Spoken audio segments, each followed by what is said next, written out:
course, just as I say that, Vladimir gets up. Wait for him to get back.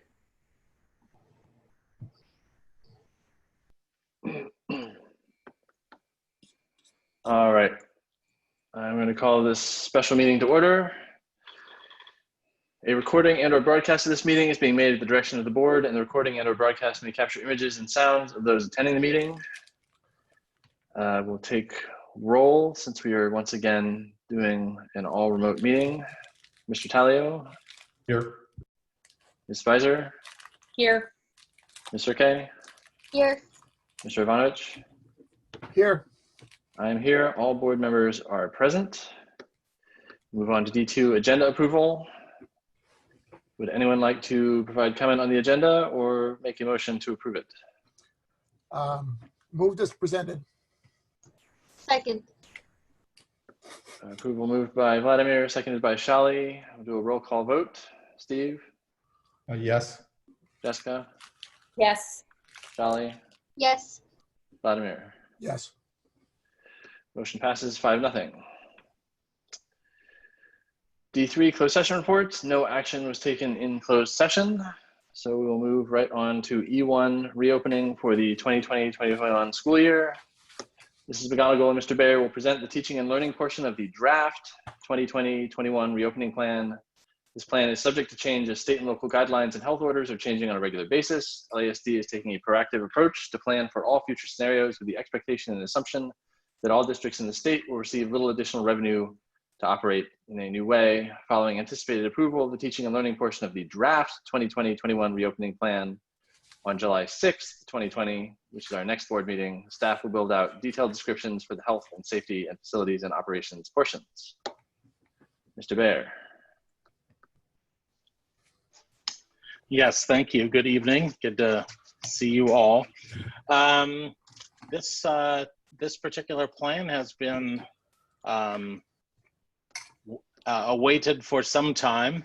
Want to thank everyone who's been involved. Sandra will talk a bit about that, but it has been quite a process, thinking back to March 13th when our schools closed and we were forced into the emergency remote teaching, and the incredible job our teachers did during that time and the planning for that was appreciated by all.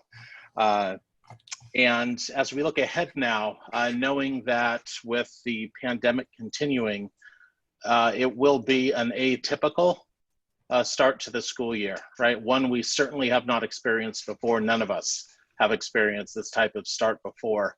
So it does present unique planning considerations from the standpoint of not necessarily knowing what the situation will be roughly 6 weeks from now when school starts, but being charged with planning for that anyhow, because we do have a responsibility as essential workers to provide for the education of the children in our community, and it's a responsibility we take very seriously. So we have been working on this for some time. Go ahead, Marcy, flip slide. There have been along the way, this dating back to probably April, sometime in April, consulting teachers, administrators, our healthcare team, financial team, operations staff, all taking input along the way to inform what you have in front of you tonight. And as a reminder, this is the first look at this. We anticipate there will be changes to this based on what the county guidelines are that will be released later this week. And of course, state guidelines as well, right? Those inform the situation. And again, I know Sandra will talk about this, but we fully anticipate that we will be in flux throughout the 2021 school year as the pandemic situation changes through the months. So we recognize that any plan we develop has to include the health and safety of students, of staff, of families, right? That's paramount to this.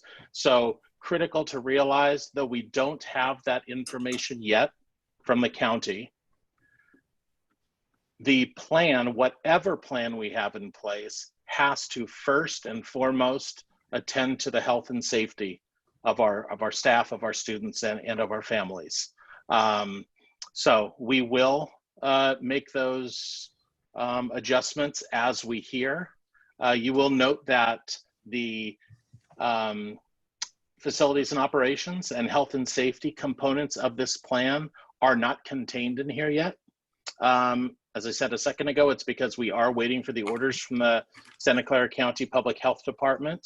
We have done preparations to bring them as far forward as we think we could, waiting there until teaching and learning plan is developed, because whatever we do in teaching and learning, that is going to have significant impact on the facilities and operations and health and safety particulars of any plan. So that's why you see the teaching and learning portion of the plan here first. So it needs to balance health and safety. It also needs to balance both student learning, academic learning, and social emotional well-being. We need to provide support for our teachers and staff to adapt to the changing situation and to innovate along the way, because it is going to require, whatever the year looks like, we know it is going to require adaptation and flexibility along the way. And a critical part of this is making sure that we have a plan that is viable from a financial standpoint. We have to implement something that allows us to sustain our financial footing into the future, not just for this year, not just for next year, but through the throes of this recession. So next slide. If we look at this on a timeline, from spring to fall, spring being, let's just call it the first day of spring, and fall being the opening of school or thereabouts, we are still pretty early in this process, even though a great deal of time, energy, and planning have taken place. We initiated the planning, we gathered input from parents, from teachers, from students, and then that was all used to inform the development of this plan, which we are sharing publicly for the first time tonight. You can see as you march down the timeline just slightly, that yellow dot of the Santa Clara County Public Health Department health orders. Those are going to be released, as I said, this week. We, in the development of this plan, since we needed something to work from, this is rooted in the health orders that were ordered by the county on January 5th of this month, earlier this month. So you'll see our conditions for learning really reflecting what those are, because we wanted to get a starting point out there for our community so that we're not just starting flat-footed when the county provides its orders. We look for later this month. We have a meeting scheduled on July 6th for a finalization and approval of the instructional plan, hopefully. We will then move forward, as I said earlier, on fully developing and putting out there the health and safety protocols as well as the operational protocols. Then that will, once those are in place, it'll roll to school level logistics. We have 9 campuses that are very similar, but have nuanced differences. And so they're going to have to work to adapt those health and safety and facilities and operation plans to their campuses. We anticipate that updated guidelines may and will come out in the next 6 weeks. So we need to be ready to adjust and adapt to what those might say. And then we know on April 19th, we have the scheduled opening of the 2020-2021 school year. So that's kind of our target that we're looking to be prepared for. Next slide. This one's a little text heavy. I'm not going to read it to you, but if you just take a moment to look through, these are the many really key factors that were considered as we developed an instructional plan.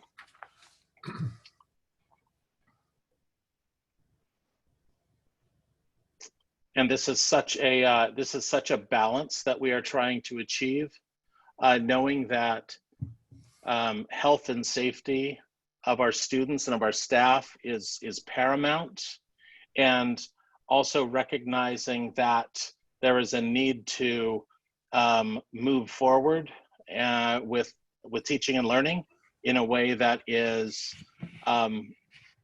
most effective and efficient for students. Keeping an eye on equity, knowing that all of our families are impacted slightly differently. Knowing that our primary grade students have a more challenging time than, say, our 8th graders with distance learning. How do we account for that? And recognizing that there is a lot of cleaning, disinfecting, and providing of protective equipment that needs to be in place for us to open school. Okay, next slide. Some of the input we got, just as a reminder, we shared this with you back in, oh goodness, May, I think it was. Just a couple of key questions, one from parents and one from teachers. This asked about if our schools can reopen in August. We asked them to choose the statement, one statement that best describes their current mindset. About 78% of our parents said that they are ready and understand there will be social distancing requirements that my children and school staff will need to follow. 4% of our families said that they are going to need some additional assistance to attend, and 17.5%, almost 18% of our families said that they would like to stick in virtual schooling. We recognize that these are numbers that reflect data collected in May, and that was in these times, that was a long time ago. This was probably collected 7 weeks ago.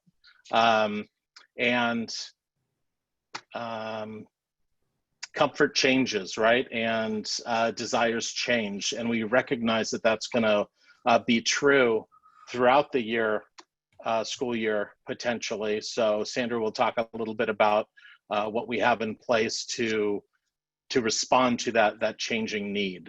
Next slide. When we asked our teachers, if the district opens a hybrid instructional model in fall 2020, which describes your current mindset, and this was check all that apply, so it doesn't add up to 100%. 32% told us that if given the option, I would choose to teach in a 100% virtual model.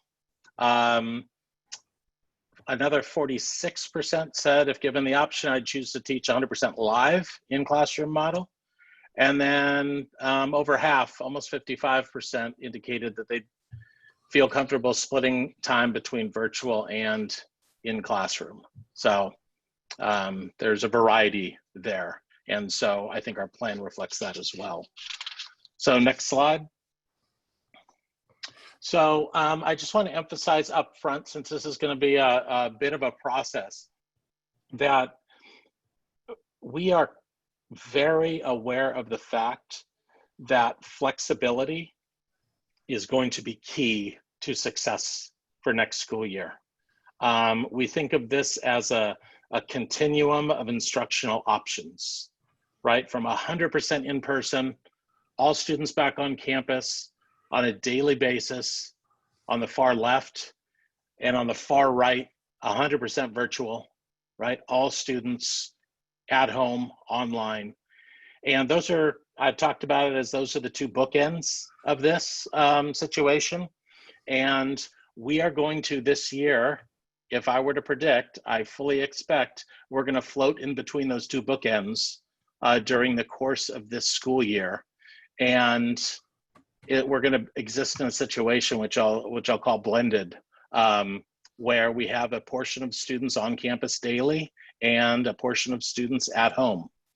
You see at the bottom there, still in the blue box, that we recognize families may also choose 100% virtual school for some because of some circumstance. This is really the reality we're living in right now. And we thought it was critical we develop a plan that's responsive to that. We learned a great deal these last several months in emergency remote teaching. Sandra will be referencing that a bit. And we knew it was critical that our teachers did incredible work during that time, but they worked so hard that we have to figure out a way to make it more efficient, make it a better, a place where they have greater wellness as well in that situation. So our eye was on that also. And then again, you see that on the bottom, we need to be prepared to really transition between all three of those, depending on really the public health orders, because those are going to change. So with that, Sandra, I think you're going to take over now. Thank you. I want to start by just thanking the many voices who have contributed to the development of this plan. We've reported on some of them before. Our task force, we've looked at multiple scenarios of possibilities. We've looked at international models as people have gone back to school around the world and what those models and experiences have looked like. We looked deeply at our survey data from our students, our parents, and our teachers. I know Jeff, Randy, and I and our nurses have been working closely with our colleagues within the county just to really be able to create the best plan possible in kind of the worst circumstances that we're living in right now. So the plan we're going to talk about today really focuses on that, our best flexible plan, balancing that health and safety with our academic needs, and mostly remaining as flexible as we can as the times will change over the course of the year. So next slide, please. We will get started kind of looking at all of these different pieces, and we're going to start by looking at the idea of returning back to school 100% in person. I don't know that this is the most likely scenario of where we might start, but we will be prepared to start there if the circumstances allow us to be able to do that. So if we were able to start 100% in person, it's business as usual, following the guidelines that we would need to follow. But I really actually want to spend a little more time talking about the virtual program that our families would have the option to come into if they did not want to return to in-person instruction. And so if we look at that 100% virtual option, we're really looking at recreating a new version of our LASD virtual school taught by our great LASD teachers, who would be mostly dedicated virtual teachers teaching students across our schools, those who opt into this particular school. It would be a comprehensive program, different to what we experienced virtually in the spring. So bringing back those core subjects that we did not focus on in the spring, and have a good balance of asynchronous and synchronous learning that we know is so important. We want to bring back the accountability. The state wants us to bring back the accountability. We want to make sure that we're really assessing students, we're understanding their level of mastery, that students feel like this is not emergency remote teaching, but this would be a robust virtual learning experience for students who opted in.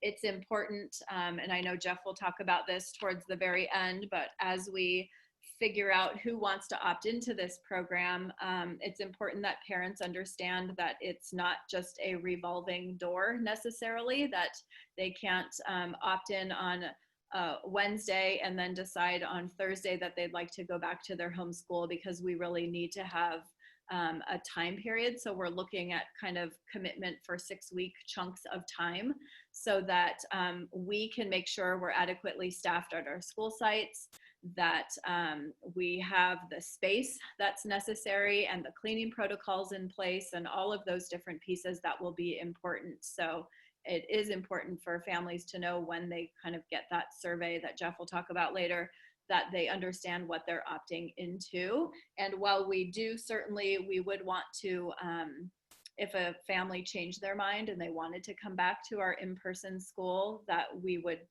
do as much as possible, have them go back to their typical home school, but that it may be dependent on space. Well, it will certainly be dependent on space and staffing. So while we will make every effort, it's not guaranteed that upon entry that they would go back to their typical neighborhood school.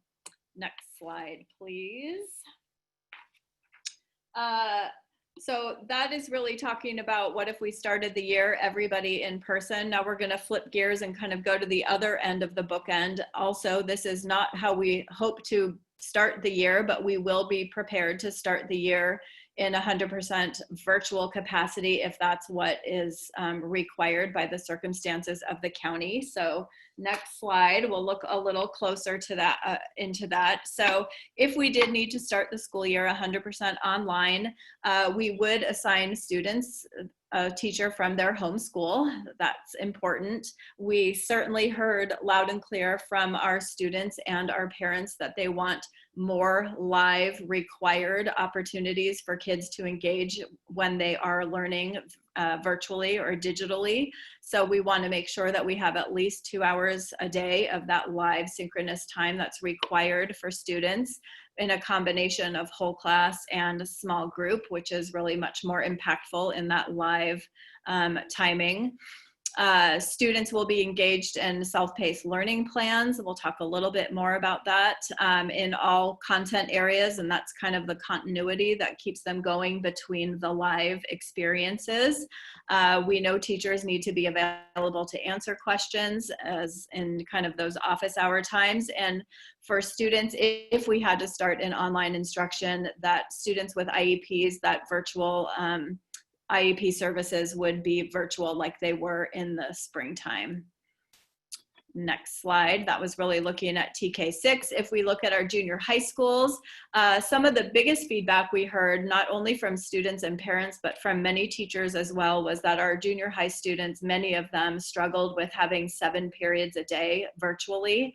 That it's a lot to manage with just organization and time and everything. So as we've been working through what our virtual school would look like for our junior high school students, we really want to focus them on having 4 virtual classes at a time and doing some rotation. So they would always have English and mathematics, and then students would rotate between science and social studies units and PE and elective units. And then if students wanted to participate in their world language, their Spanish, their Mandarin, or music, that would be an additional offering on top of that kind of core program.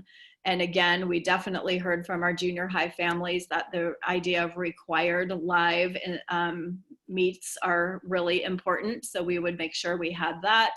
And I think the rest of it is similar to our K-6 experience. And again, with IEP services being delivered remotely. So that's what it might look like if we had to start 100% virtually. Hopefully our county is not in a space where we're back into a more restrictive shutdown, and that this won't be the way we need to start the year, but it is certainly a possibility that throughout the year we might end up going into a 100% virtual space, and we will be ready for it. Next slide. One of the most important slides, I think, for everyone involved, our teachers, our families, our students, is this understanding that nobody wants to repeat what emergency remote teaching felt like this spring. We went into it, our teachers did a tremendous job of truly overnight going from a classroom teacher to a virtual teacher, but we really want it to feel more systematic, more planned, more doable for everybody, students, parents, and our teachers, of course. So I'm going to kind of start on the left and talk quite a bit about this slide, but this idea that we heard from families and students is to have a little bit more consistency across the sites. We heard from families who had kids in multiple schools. We had families comparing programs across. We had teachers wondering why some are doing this and some are doing that. So we really want to, and we've done some work with our professional development around aligning learning plans across the district. So we want to make sure that our students and our families can understand the way that they will navigate online learning, whether that's in our blended model, which I haven't talked about yet, or in a fully virtual model, that it's easy to navigate for them. And so parents would see that consistency from their elementary to their junior high school experience. A third grade class at this school will look much more similar to a third grade class across the district. We've been doing work with teachers around improving videos. We're also having some central video production happening. We want to be mindful about how our teachers are using their time. And so we are having some of our STEM ISTs create math instructional videos for our elementary school students.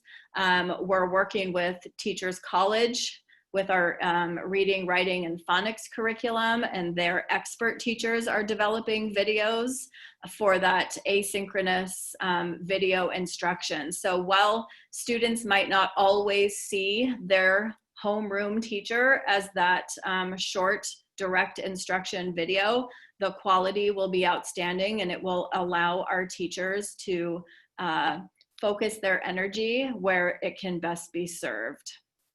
What else? We've also been looking at ways we can improve on some non-digital supports for at-home learning. And so again, the feedback from this springtime was that kids were spending too much time in front of the computer.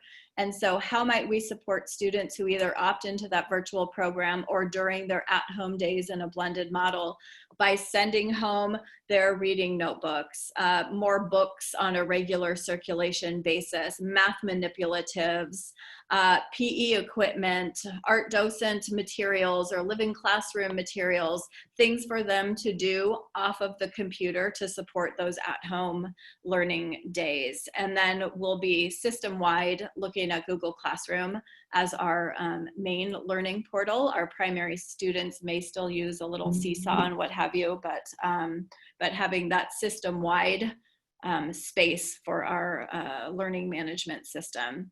When we look in the middle around homeschool communication, we want to build on the good work that our teachers have done this past year on just having that teacher to parent communication with the regular emails. In elementary, it's a weekly teacher email. In junior high, it's kind of a unit overview.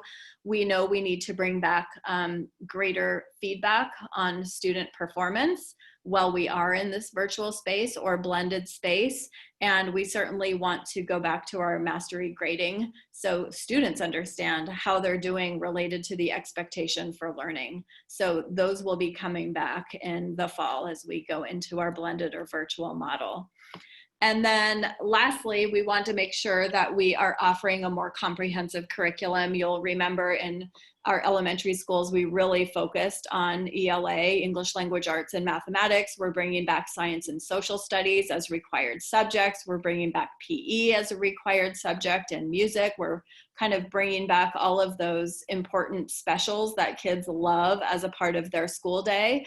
And we, of course, don't want to forget the social emotional element. We know that when students are back in the fall, whether it's fully virtual or in a blended model, that we really need to spend time building relationships for students and teaching them some skills to take care of themselves during this kind of crisis moment we're having around the world. Next slide, please. So I want to spend some time going more deeply into kind of what we're calling that blended model, because this really is the space that I believe we will be starting the school year in, and we want to start the school year in. So next slide, we'll go into some detail about this. If we are able to start the school year in this blended model, we want to make sure that every student has some time on campus throughout their week. So we are looking at, if you think of any one cohort of students, so in elementary school, we're talking about a single second grade class or a single first grade class split into two and creating a rotation of a rotation and a B rotation. And each rotation spends 2 days of their week on campus and 3 days with their at-home learning. Our amazing teachers are going to provide this comprehensive curriculum. Some of that is developed centrally, so we will have science and social studies in our elementary schools that will be developed centrally for all students across the district, which will be great and allow our teachers to focus in on the more important, I don't mean to say more important, but more foundational work of literacy and mathematics. And again, of course, we are going to make sure that students are attending school regularly and that we have a method to make sure that every student is attending school regularly in our blended model, both on their at-home days and in their in-person days.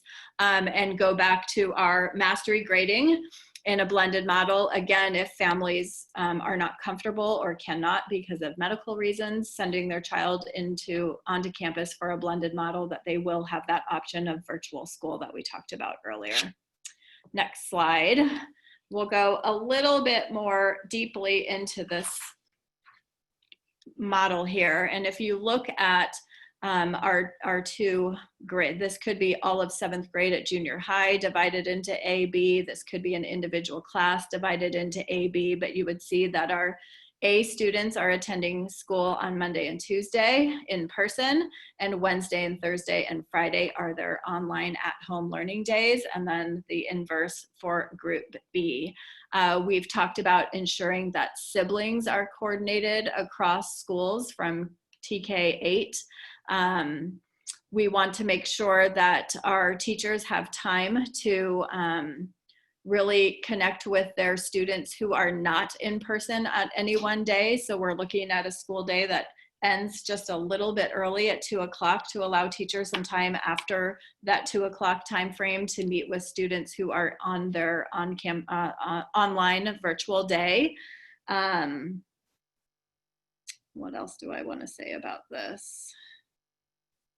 And then I want to point out Wednesday as this idea that it's really a day for students to be focused in on their online learning at home, and that teachers, because working in a blended world just is more difficult than working in the world of a single classroom, we want to make sure that teachers have adequate planning, preparation, and collaboration time to make sure that what they're doing with students on campus and the at-home plans are really the best and the most robust that they can be.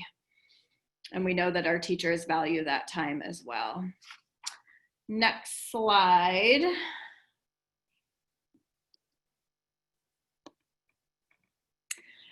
So it is important when we look a little bit at our TK6 program, look at both the online and the in-person. I really want you to think about this as kind of a singular learning program. So on the teacher's end, they're really working from a singular learning plan for kids by subject. And depending on the day and where you are, that's kind of the content that students might be focused on. So if we talk about a comprehensive self-paced learning plan in mathematics on a Monday, Tuesday, Wednesday, Thursday, Friday, everybody is getting 5 days of great learning instruction. 2 happen to be in person and 3 happen to be online, but it's the same plan for every child. And so it's working through all of those core subject areas across the 5 days is really critical. So students, even though they are online, they're getting great core instruction. They do have a required class meeting with their teacher, which is important. And of course, we're bringing back those specials, and we want to make sure that students are having that well-rounded learning experience, so that there is some time for a live required meet and then some time to kind of be doing the work and fun of many of our specials. In person, it's really building upon those learning plans that we are centrally developing and teachers are collaboratively developing.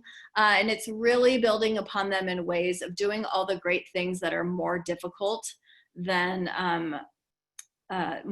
to do in a virtual world. So making sure that we're doing small groups, we're bringing back high quality short assessments, we're bringing back collaboration, all of these under our social distancing guidelines. But when we have students in person, we really want to highlight those things that are tough to do online. And we certainly don't want to forget the social emotional learning component. We want to build relationships between teacher and student, student to student, and give them the skills and the tools that they need to be healthy and happy and safe. Next slide.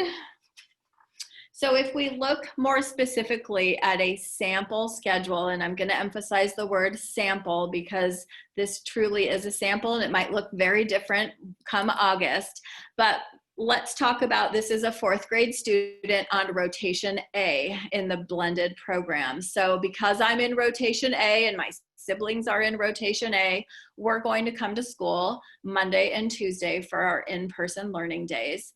And during that time, I'm having great instruction in English language arts and mathematics. We're talking about what I learned at home on Wednesday, Thursday, and Friday. We are, before I leave for that day, my teacher is setting my stage for the coming Wednesday, Thursday, and Friday. I'm probably bringing some evidence of the work that I've done at home so we can talk about it in our small group of 12 to 15 to 18, however many kids we have in our classes, about half of our class. And it's really a chance for us to connect and build those relationships and do that good work. And then off I go, and I spend my Wednesday, Thursday, Friday at home, still doing my great core instruction and using my learning plans, and also having opportunities to meet with my PE teacher and my music teacher, because I'm in 4th grade and I'm learning how to play the recorder or whatever it might be. I have time for computer science, so I have times in my day that are required, and the remainder of my day I'm working through my learning plans, I'm doing my good practice work and key assignments, and each of those days I have time to meet with my teacher in a required meet, either Wednesday morning or Thursday or Friday at the end of my day. Next slide. So we can look a little bit at 7th grade, or 7th and 8th grade, our junior highs. It's fairly similar. I think the big difference is kind of the subjects that students will be coming in person for, and we'll look at that a little more closely on the next slide, but it's making that balance of what are the needs of a 7th grader versus the needs of an 8th grader. And with our 2-year junior high program, we know that students coming into 7th grade, it's a new school experience for them. And our 8th graders are really prepping to get ready for high school that following year. So it's a quick 2 years.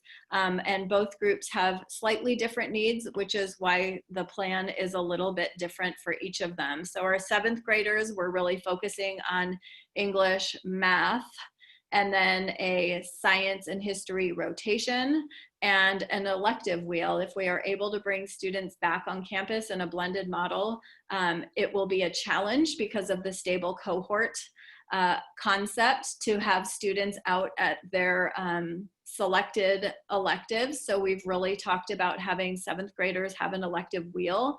Ms. Narula and Mr. Rocha have been looking very closely at the electives that our 7th graders have selected in spring for the coming year, and taking those with kind of the highest interest in developing a quarter rotation. So all of the 7th graders will get a taste of each of those really high interest elective programs. And then PE would be online for our 7th graders. Our 8th graders, because we know they're headed off to high school quickly and the 8th grade year goes fast, that they will have English, math, science, and history each day in person, and online would have a PE and elective rotation. Again, we want to limit the number of courses that any one student is having at a time, just to help with their planning and organization, and really the ability to go deep into what that learning might look like. Next slide. I think we have an example here of what our 7th grade schedule might look like. So again, this would be a student on that rotation A. And so we are adding in a new period called advisory, which is really a well-researched social emotional relationship building concept that many middle schools have used.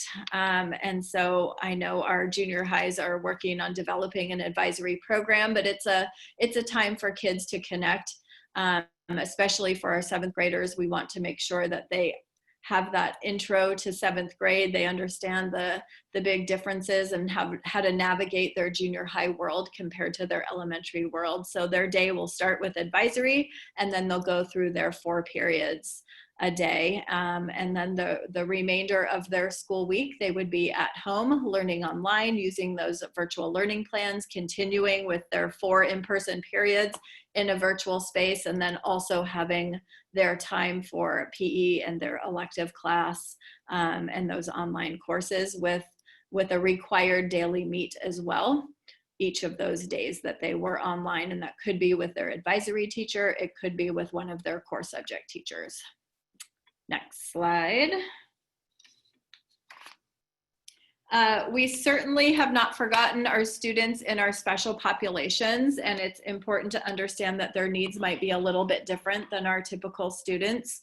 And so we are developing different plans for them. So our students who are enrolled in special day class, we want them to come back to school 5 days per week and really live within their own stable cohort. We know of all of our students, this was probably the group who was most challenged in virtual learning. And we want to be able to bring them back to give them their high quality learning in person 5 days per week. Of course, we know that inclusion is an important component to any special education program, and the ability to have great inclusion will be fairly dependent on the health and safety guidelines of how many stable cohorts a child will be able to be a part of, but it's something we're really mindful about how might we do that virtually if we're unable to do the inclusion in person. And then we have kind of another bucket of students that, again, depending on what those health and safety guidelines are around stable cohorts, we know that students with IEPs, but who are not in SDC, we would want them to come onto campus to make sure that they can receive their special education services. We know our students who are receiving mental health or counseling services, we might be able to provide that on site as well. We know our beginning English learners is another group who really had a difficult time accessing virtual learning, as well as students who have more intensive academic needs, and they just might need to be on campus more frequently. And that could look like they're on campus in their rotation A and rotation B 4 days a week in person. It could be that they're on campus getting specialized services and then just getting some support to access those online learning at home learning plans as well. So there's some flexibility in how we can meet the needs of our many different special populations. Next slide. I am talking a lot. We also know that some students just require some more support throughout the school week. And so we've really talked about this idea of some priority groups. We know that our own staff and children of essential workers might require supervision 5 days a week in order to do their jobs. And so we need to work on what that supervision might look like that we could offer through LASD. We know that students who are participating in the school nutrition program might need to be on campus more frequently than their 2 days a week to make sure that they're making growth in their learning. We have our beginning English learners and those students requiring more intensive academic support. So if we are able to, both financially, feasibly, and through health orders, provide some additional time for students to be on campus more than 2 days a week, we certainly want to.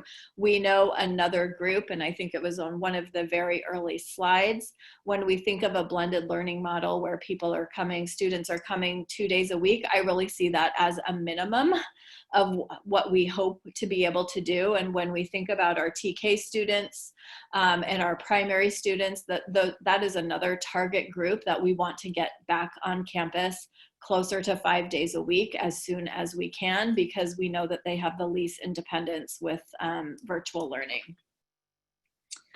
I think it's also important to note that we're working with our on-site childcare providers. Randy's been working with our on-site childcare providers because we know that our families will just have some additional needs, and we need to work with our providers to see what we can offer should we start in a blended model, and families need that additional support on their at-home learning days or after school or before school. And we know we have great partners with that as well. Next slide. We don't want to underscore the needs of our students and our staff around social and emotional health. We've had several different working teams going on over the last couple of weeks and months, and working through the summer. We're using this image you see here is from Castle, and this is kind of known internationally as kind of the 5 core competencies of social and emotional learning. These are typically tools and strategies we teach around each of these 5 areas. So we have a group working on how will we best kind of teach and inform students and staff around each of these competencies. We have another group working on trauma-informed instructional practices and what that might look like for some professional development for our teachers. We have our psychologist group looking at more acute mental health needs and what we can provide internally for students and families who are having more acute mental health needs. But overall, we want to make sure that all of our staff and students are learning some resiliency skills during this time of crisis, and that our teachers are putting in place, as they do each and every year, whether we are in person or virtually, great routines and structures around social emotional learning, around community building and relationship building. It is absolutely a priority for the fall.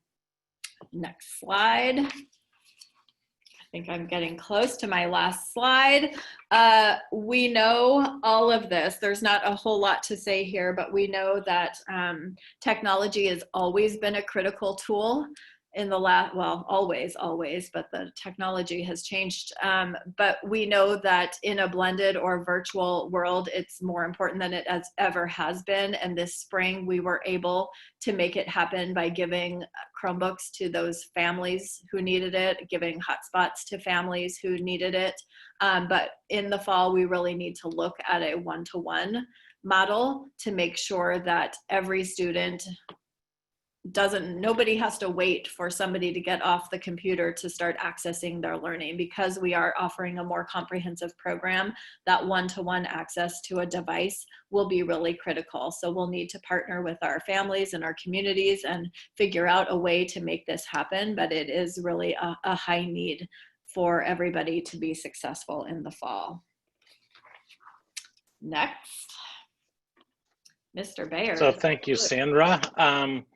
With that, I think as Sandra pretty much laid the groundwork for, based on what we know today regarding the Public Health Department guidelines, our current recommendation is to begin 2020-2021 in a blended program, bringing as many students back as we can in that blended situation. Just a timeline before, Brian, I turn it over to you for staff clarifications and comment and questions. Tomorrow we'll have prepared a communication to go out to our community. We have one for our parents. We have a communication going out as well to our teachers. July 1st, by July 1st, actually, we have learned it's going to be tomorrow now, but the county, Santa Clara County has released guidelines, or will be releasing guidelines for schools. So we will have to digest those and understand how they impact what we are looking at. On the 6th, we have another board meeting, hopefully to approve the instructional plan with any adjustments necessary to go forward. And that's going to be critical because there is a tremendous amount, as you, I'm sure, have gathered thus far, and layer on top of this the health and safety and facilities and operation details. There's a tremendous amount of work to do in what will be the 6 weeks ahead of the opening of school by that time. After the plan gets approved, we are poised to survey our families to better understand what their particular family needs are and where their thinking currently is. Because we need to start understanding student by student, family by family, what their situation is, and plan for that by grade level, by school, in order to move forward. And then the 27th is our next board meeting after the 6th, currently scheduled, and we look to bring to you the entirety of the health and operation plans by that time. We'll be working furiously on them between now and then. And the first day of school is August 19. So that, as I said, is sooner than one would think. So with that, Brian, I want to turn it back to you. All right, thank you, Jeff and Sandra. So we will do a round of board questions on the presentation before we go to public comment. And I see Jessica has her hand up, so go ahead. All right, I have a couple questions, so bear with me. First question, when in the blended learning situation, Sega family had decided to be in virtual school, but then decides that they want to come back. So yes, you want your 6 weeks, but my question has to do with how will they acclimate back in? Is the lessons going to be about the same tracking along in the virtual school as what's happening in the blended situation? Yep. So let me answer the first part, Sandra, and then you answer the second part with the learning. Yeah, we anticipate having gates for choice about every 6 weeks. We will try to get kids back into their home schools, right? That will be top priority. Mm-hmm. But I think it's critical to recognize that there may be situations where, because of the distancing required, that may not be possible. Parents will probably inquire about that actually before making their decision, I would think.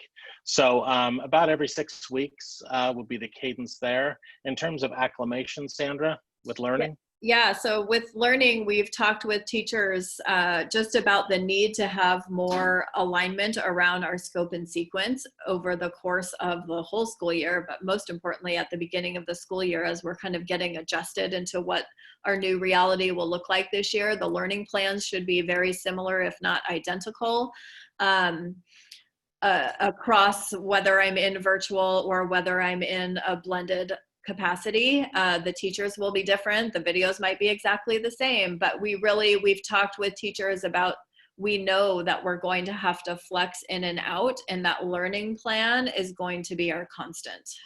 Okay. I have more questions, sorry.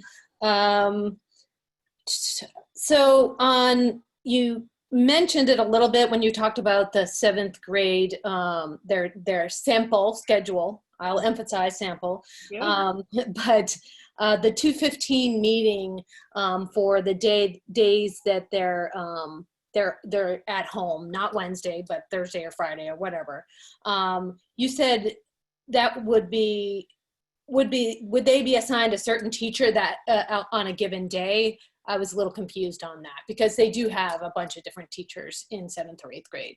Yes, I don't know exactly the answer to that, and I think it could be an advisory meeting. It could be a team meeting of the 4 teachers that serve this group of students with some, you know, like we have breakouts in Zoom. Google is supposedly with Google Meet having actually embedded breakout rooms. So it could be that we all start together and then your math teacher goes here, your English teacher goes here, your science teacher and whomever, and the students go where their greatest need is for that day. But a level of detail that we're not quite at yet. Okay.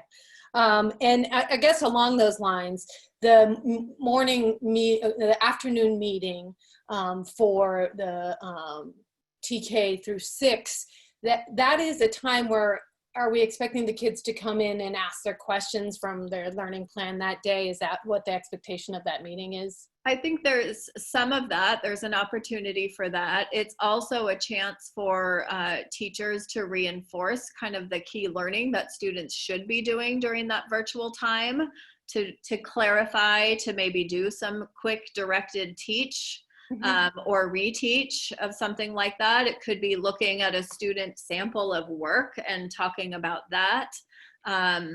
Yeah, a variety of things could happen during that time, but it really should be focused on a quick connection to build that relationship, but then supporting the academics. Okay. Another question along those lines. What should the expectations for kids/parents be for communications with the teachers on those days when they're home?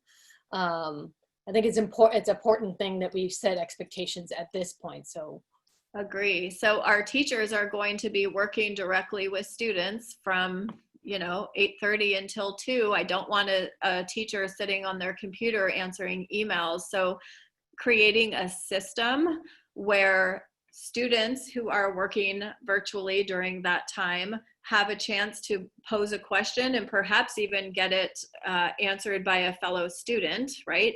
We have a little saying in the classroom, ask 3 before me. Teachers all know this saying because typically students know the answer to any individual student question. So we would want students to help each other during that time, and then that after time is available, whatever, 2:15 to 3, whatever the exactness will be, to get those specific questions answered.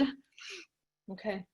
Let me just see. The last thing about the technology. Are we expecting kids to be bringing in technology, or are they leaving it at home when they come in? Yeah, I think they're leaving it at home. Okay. That's part of that's going to hinge on health order with transporting materials back and forth. We expect there to be some kind of guidance on that as well. We may have some students who we loan out a device to who do bring it back and forth.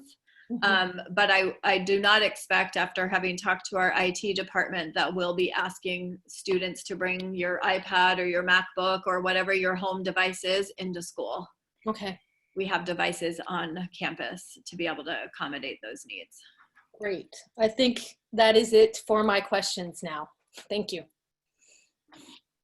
Okay, Shelley. Sorry, I couldn't find my cursor. There you go. Thank you so much, Sandra. This is an incredible amount of work, and I feel like I don't really have that many questions. I feel like you've did a lot of deep thinking and really thought about all the little nitty gritty. I wanted to say first that I'm really glad to see that you're prioritizing community building. I think that's one of the things that's lost when you move to a virtual model, whatever percentage you're virtual. And I think it's really important for our kids, all of our kids in TK through 8, to have a connection with their schools. So thank you for that. Thank you for thinking about that. I just had a question regarding statewide testing. I guess we don't know what's going to happen with that, but if we're in a virtual model or blended, how are we going to do that? Do you have any idea, or is it's a little premature? I would say the one assessment that we're thinking about planning for right now is the LPAC initial, so the English Language Proficiency Assessments of California, where we assess our new students to us who indicate on their home language survey that they speak another language. And so one of our tasks at the beginning of the school year, because we were unable and told in virtual emergency remote teaching not to assess students, we couldn't. We know that that will be something that we need to do pretty quickly after the school year begins, of assessing our new English or students to determine if they are English learners or not. So that will be kind of our first foray into what standardized testing could look like in a blended world. But as for the CASP testing and what have you, we just don't know the guidance on that yet. Okay, thank you. Okay. Steve or Vladimir, any questions? Vladimir.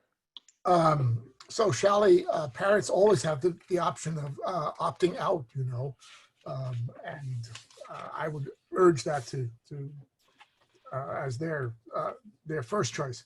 On slide 21, you have a couple of instances where students may do something or may do something else. And I was wondering whether you meant that the students had the option of doing this, or that we might provide whatever it is you're talking about. This is awful. I don't have my slides numbered. Show me, is it a schedule? No slide numbers. Okay. No, it's the one, special populations and blended learning. Yes. There Okay. we go. Yeah. Thank you. Sorry. I don't know why when I printed mine, they didn't come with numbers. Special populations. Yes, I think we haven't quite, I know our principals are working through what the support for different groups might look like. So we don't have really a definitive answer. Some of them are based on what the guidelines will tell us. Others might be based on personnel that we have access to, space available on campus. But we do know that these special population groups, we want to be able to make sure that they are getting what they need above and beyond kind of the core program that we're offering all students. So this is something that we might provide, as opposed to we're offering an option to students. Correct. So for example, students with IEPs but not in SDC, if we are able to, and if it's appropriate for the individual student, we would want them to come in person on campus to receive their special education services.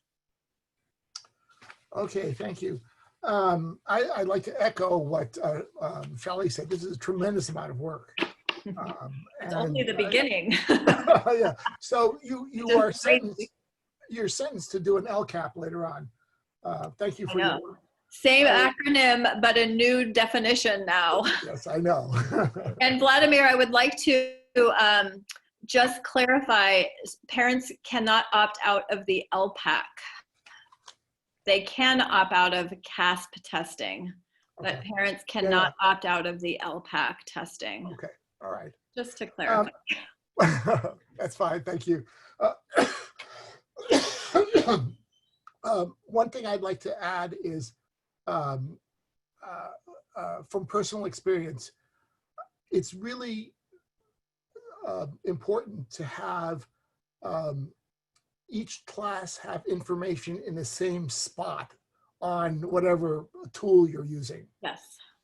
Because otherwise you have to keep this in your head, and if you've got 4 classes or more, it becomes impossible. So everybody has to keep their homework in this spot for that class, and here are the instructions for it, and you deposit all that kind of stuff. As long as they're equivalent across the classes, it'll be much easier.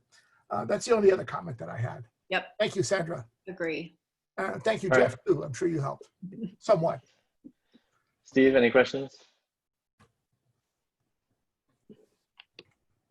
Just one follow-on to one Jessica raised, which was these, as I opt back in, I understand the opt-in from virtual back in and not being available to be able to get in my home school. 6 weeks later, I'm still wanting to stay in. am I still open to be reassigned back to my home school if I choose? Is that flexibility in the planning? Yeah, I would think we would want to build that in for sure. Yes. Great, thanks. Okay. I have a few questions, some of which come from the community. I'm sure many of which will be TBD, but in no particular order. So according to the surveys, right now we have a sense that maybe 15 to 20% of our families might not be comfortable coming back on campus. Since that's likely to be 15 to 20% of every single classroom, if we're offering this 100% virtual option, do we have a sense yet of where the teachers for that come from? Because we won't necessarily have freed up any of our regular classroom teachers. We are working on that right now. Aaron Green's working on that. So we will have that information because we realize we do have to eventually match up those two data points. Right. Okay. This is just something that's top of mind because there were some headlines in the last day or two about the state instructional minutes requirements. Mm-hmm. And so I was just wondering, because those seem to be 180 to 240 minutes a day. So I'm wondering how that squares with the 2+ hours of live instruction that we talked about in this deck, and whether there are other things that count towards that requirement, or how that's going to work for virtual. So learning. Both in-person and virtual count toward instructional minutes And under the synchronous and asynchronous learning. right. So Both synchronous learning and will count as well. Yes, that's part of the Senate Bill 77 budget trailer bill language. So Okay. we'll make sure it hits that. We're going to have to account for putting a number on how many minutes the distance learning will take, as well as the asynchronous learning portion of that, both the work and the written work and the instructional part. Right, because all those requirements are that we kind of got just a blanket waiver for in the spring are going to reapply for the school year. Yep. Do you have a sense yet for how the what you call the specials, like art and music and those kind of things, will work in the 100% on campus scenario, where we're presumably even 100% on campus, we're trying to do cohort control, Right. and a minimum number of crossovers. So I don't know if you have a sense for that yet, or if it's just one of many TBD things based on guidance. I think it's one of the many TBD things, and really understanding. I would want to work with those teams and understand. We always create a crazy school level master schedule that brings all of those specials together site-wide. I think we would need to probably rethink that based on the cohort. Stable cohort concept, and see how it needs to change compared to what it typically has been, and what activities can we best offer. PE would look different than last year's PE for certain, and many of our specials might look a little bit different. I don't believe we would be able to bring our band together or our orchestra together, so it would require much more finesse. Gotcha. One last question before we go to public comment. I just saw on the slide that you talk about in the cohort A, cohort B scenario, doing that by, I'm assuming, last name, basically, so that siblings are in the same cohorts. I was wondering whether, or where on the priority list, trying to square that with the high school district will fall.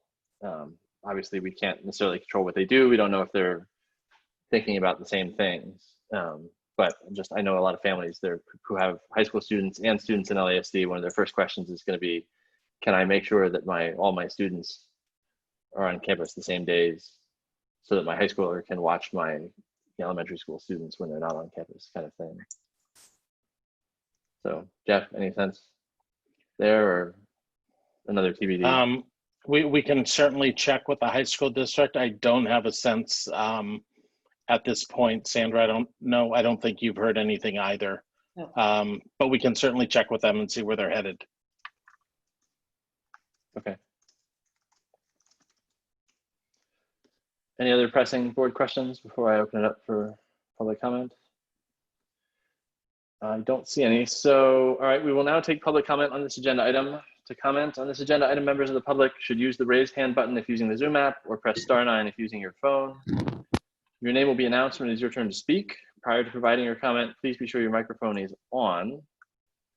I'm just going to add, we're obviously all, despite the fact that it's been a couple of months now, we're still adjusting to this online format, and we have a lot of attendees tonight, some of whom I know are new to our meetings. So I just want to set expectations. So please note this is an opportunity for members of the public to provide comments to the board, and that in the interest of time and fairness, the board and the staff cannot engage in dialogue with speakers during our meeting. If you have more to say or feel that your questions don't get answered, or you would like to just have a further conversation, we always encourage you to reach out to us via email at trustees@lasdschools.org. We have quite a few speakers already, so I'm going to say each speaker will be given 2 minutes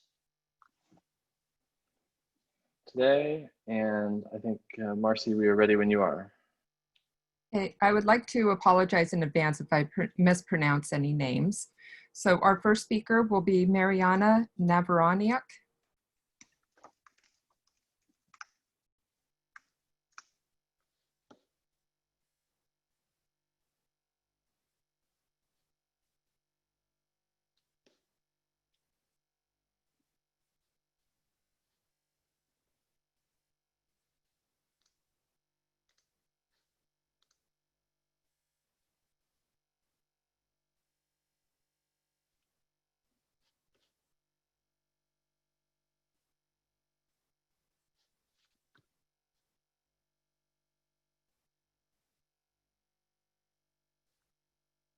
Hello? Yes, we can hear you. Hi there. I could not figure it out. Sorry about that. I have a question regarding the sample blended instruction schedule. I have missed part of the presentation, so I'm sorry in advance if it was answered. The group A, group B. Question is that going to be the final schedule, or could the days change? For example, Monday, Tuesday, and then Wednesday, Thursday, which would make sense for working parents, where normally Fridays are a little bit easier day to handle with kids at home. And are parents going to have an option in a survey to set their preferred option, not guaranteed, but preferred, based on the type of the work they do? For example, for me, Mondays, Tuesdays, Wednesdays, extremely busy at work. So it will be helpful to have kids in person.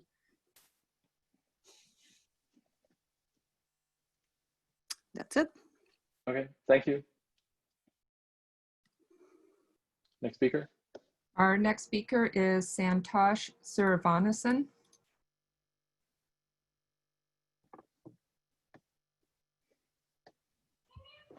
Hey there, I'm back again this week. First and foremost, this is a very complex exercise, so thanks for putting in so much amount of thought and trying to make it work. I don't think there is any easy solution. Happy to see how much thinking has gone through this. So I had a question last week. I don't know if I have a chance to get an answer this week, is if we were to choose everything to be virtual and we have some international travel coming in because of health reasons and stuff, I saw there are mandatory class meetings at a time which may or may not work for, let's say I go to Europe or India or something. So what would happen in those cases if you were to travel? And mainly this is for Jeff, because I had this question last week as well. Thank you.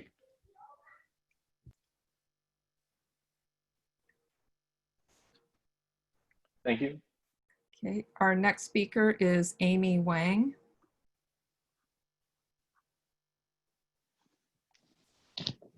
Hi.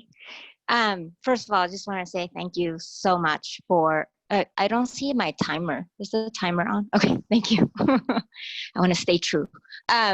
Just want to thank you for the thoughtfulness you've taken to go through this process, and this presentation. I actually read through it beforehand, so it's very comprehensive.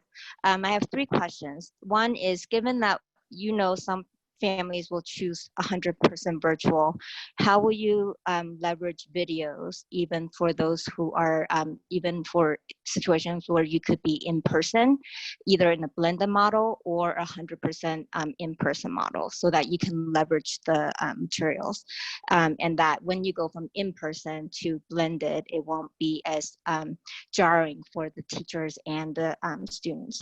My second question is, on the 2 days on, 3 days off, what are the factors you use to consider that?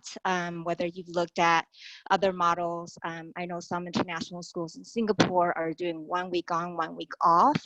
And I know Singapore's public schools have traditionally already have like a morning and an afternoon schedule.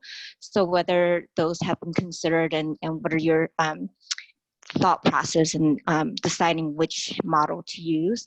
And my third question is about looping opportunities, specifically for 5th grade to 6th grade. I know some 5th grade classes were already doing rotations at school sites, so they could potentially loop into 6th grade.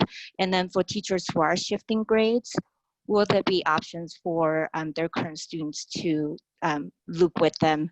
And this is mostly around the social emotional learning aspect of creating community in this uncertain time. Thank you. Our next speaker is Roberta Pine.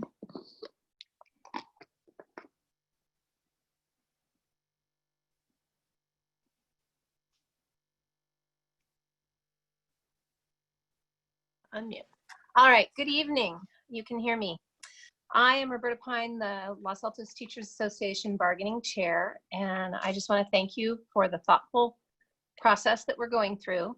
I want to let you know that we held a general meeting today, and that forefront in my members' minds are the health and safety of staff and students.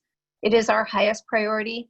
We want to minimize risk if we are coming back in any way, shape, or form. And they have many questions on protocols, cleaning, testing, sick leave, all those. How will subs be handled? We know this is a work in progress and there's a lot to do. There is the mental health of students and staff, especially managing this workload for teachers, also for families and students, and making sure things are developmentally appropriate. We want to make sure that you understand that we do have to bargain the impact of how this work year, work day, and the working conditions and the health and safety will impact our contract. And we have set up bargaining meetings for this summer, and we anticipate it going on through the year. We hope that the clear communication about all these moving pieces is considered and communicated constantly throughout the summer as this goes on, keeping members informed. I know parents want to be, but we also want to make sure we are consulted on the down and dirty, in the trenches kinds of things. Thank you for working with the Manzanita group to provide daycare for staff children as well. And we want you to consider the school age of the children and how they might have their instructional needs met when they're in daycare as well. And we just want to make sure that this is the beginning. There's a lot to discuss. There are so many fine details to get into still. And we want to be a part of that. Thank you for looking out for all these moving parts. And I look forward to hearing what the county guidelines are. Thank you. Thank you, Roberta. Our next speaker is Laura Gao. Hi, can you hear me? Okay. Yes. Okay, so thank you so much for this great presentation. I heard a few times you mentioned that there would be this 6-week kind of cohort for going back and forth between virtual and in-person learning. How are we going to handle absences for someone who is attending school and then gets a cold and can't go? Will they be able to switch to online learning for that day, assuming they're still well enough to do that? A few very specific questions. What is going to happen for TK and kinders for that first month when we usually have the half days? Is that going to go away, or will it continue with this kind of blended learning 2-day-a-week model? And one last quick question, is hot lunch still going to be available? Right. That's it. Thank you. Thank you. Our next speaker is Laura Bentz.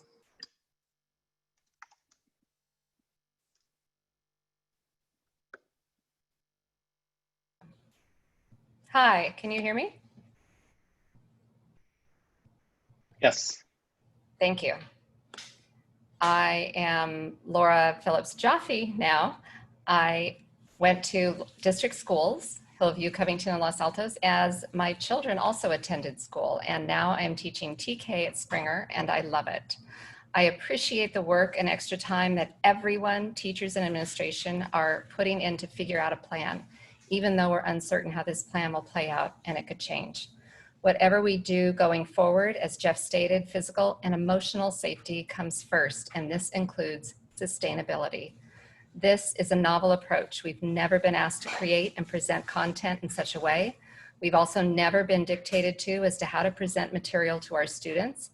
Teaching is an art, and each teacher has their own style and unique way of presenting and connecting to students. We are also new experts in delivering online instruction, as we've been doing it daily for the last 3 months of school.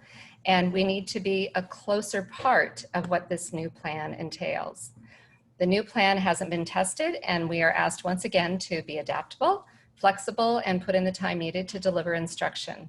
Since we are all partners in learning in this district, I would hope and expect that not only will we be consulted, but that teachers' expertise, experience, knowledge, and suggestions, as well as time, will be taken into consideration as we progress in this novel experience of a pandemic threat to our health.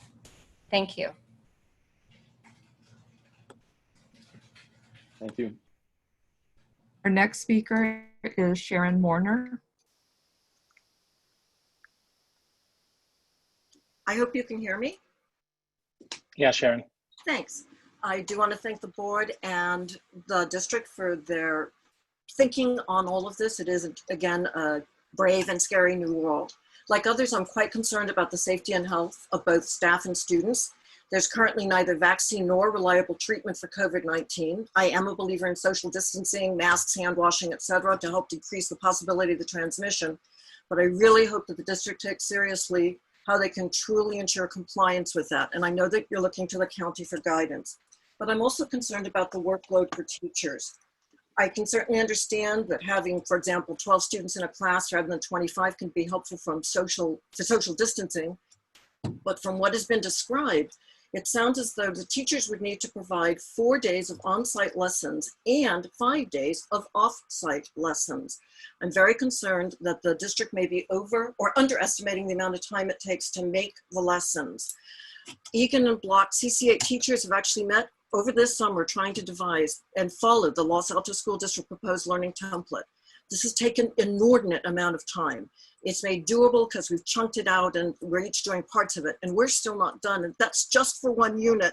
I had 3 preps in the distance learning we just completed. I may probably have only 2 preps in this upcoming course, but I'm incredibly leery about the amount of time that this will take, and that's extremely concerning.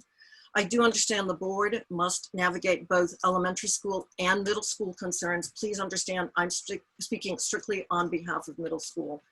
So it seems that it'll be very challenging and problematic. So we look forward to working with everybody to make it be feasible. Right now, there is a great deal of stress and concern among teaching staff about the requirements that seem to be coming up. Everybody stay healthy, keep your masks on, and social distance yourselves. Thank you. Thank you. Our next speaker is Ginny Boudros.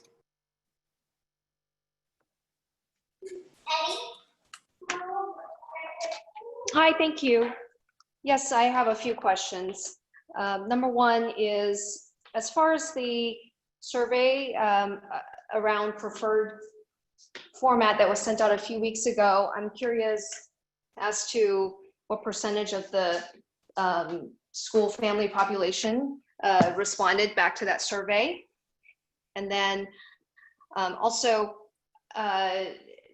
there was talk about the fall format of the virtual program, the prospective virtual program being more comprehensive. I'd love to see more description about the specific differences between the spring format and what makes the fall format more comprehensive. Also, I'd love to see more clarity around requirements on how to opt into a 100% virtual program for families that prefer it.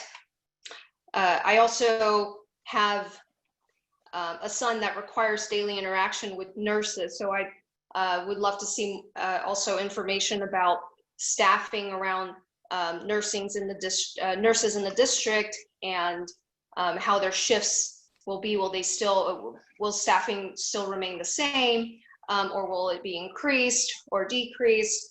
And will they still be moving across district schools, and how that will be handled? And also, I'm speaking as a parent of TK through 6 kids. I'd love to understand how recess will be managed with this age group. Thank you very much. Thank you. Our next speaker is Christina Selly.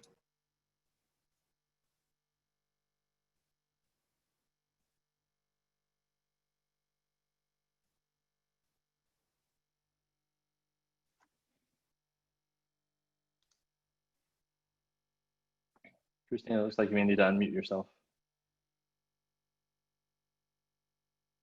Hi, I hope you can hear me now. Yes, we can. Yes. Great. In one of the introductory slides, you mentioned that the special challenges for online learning with students in grades TK through 3rd grade were a factor that was considered. I'd be interested in finding out more about how these challenges are addressed both in the hybrid model and in the 100% online option. That's it. Thank you. Our next speaker is James Kim. Hello, can you hear me? Yes, Mr. Kim. Hey, thank you. Thank you, guys. I know this is a tough job. My question is, with the AB cohorts, say in a 3rd grade class, if a portion of the class comes in Monday, Tuesday, then there's a rest on Wednesday, presumably to disinfect and clean and air out the rooms, and Thursday, Friday, the second set of children come in. Is it the same teacher that's teaching both cohorts? Because it seems like cross-contamination, and I'm also, I'm not criticizing, I'm just looking for clarification. Thank you. Thank you. Our next speaker is Amy Madsen. Thank you. Thanks, Jeff and Sandra, for looking at the strengths and also looking for the areas of growth and really addressing them. One thing that comes to mind is with a blended model, if it's 3 days per week when the kids are at home with only 2 hours of live interaction, I still see a lot of loneliness. I still see a high dependency on a self-service learning model. And I still see a tremendous burden or participation or expectation of parent involvement. So that is a concern. I liked Ginny Badros's comments, how is the spring gonna look different than the fall there? So that is a real concern for me. And it's interesting to hear the teachers, what about a 3-2 schedule where it alternates, each week, where the teacher doesn't have to come up with multiple plans, just has one for the whole week. We've got kids in 3 days a week, one cohort, and then 2 days they're at home, and it needs to be, all, through like a live hangouts or so. So that's just one suggestion, also keeping the teachers in mind. Just 2 other quick things. I am curious to know for those priority groups, what percentage of the student body that is. And then I did notice, I was taking a look at the holidays. It looks like the Monday, Tuesday schedule has about 4 holidays. It looks like the Thursday, Friday has 3 minimum days and 1 staff development day, which I think is a holiday. So that would be neat or good if it were, fair, so to speak. So yeah, thank you. Thank you for everything. Those are those are my questions and comments. Thank you. Our next speaker is Laurel McNeil. Hi, thank you. Again, I will echo what other teachers have said. I've been teaching in the district for about 16 years, and I've been teaching the entire time. We teachers really appreciate the support that we've been given, and I think that I do feel appreciated by the district. I think that we as educators, as a group, have been asked to do rather remarkable things. We are really changing the face of education in a matter of months. And that speaks to the kind of people that we are, that we work together, and how hard we work. I want to reiterate that I will never be as good online as I am in person, and I think that's true for most most teachers. I also appreciate the work that's gone into this, but I will say that it looks very optimistic. And I echo the other teachers' concerns. All of those learning plans are yet to be created, and they do take tremendous amounts of time to put those together. And I just hope everyone really appreciates that element of it. And you know, it is the district's job to present to you a plan, and I understand how much work goes into it. But again, I will say I think it looks very optimistic, and I would encourage everyone to remember that this is a big experiment. And sadly, our students are the guinea pigs, and we are as well. But that this is an experiment, and it will not be perfect, and all sorts of compromises will have to be made throughout the process.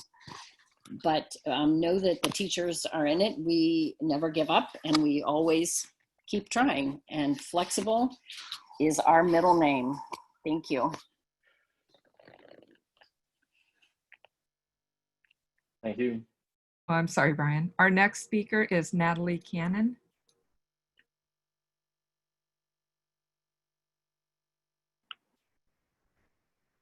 Hello? Natalie, yes, go ahead, Natalie. Hi, thank you. My name is Natalie Cannon. I'm one of the 6th grade teachers at Santa Rita, and I've been teaching 6th grade. This will be my 6th year, golden year.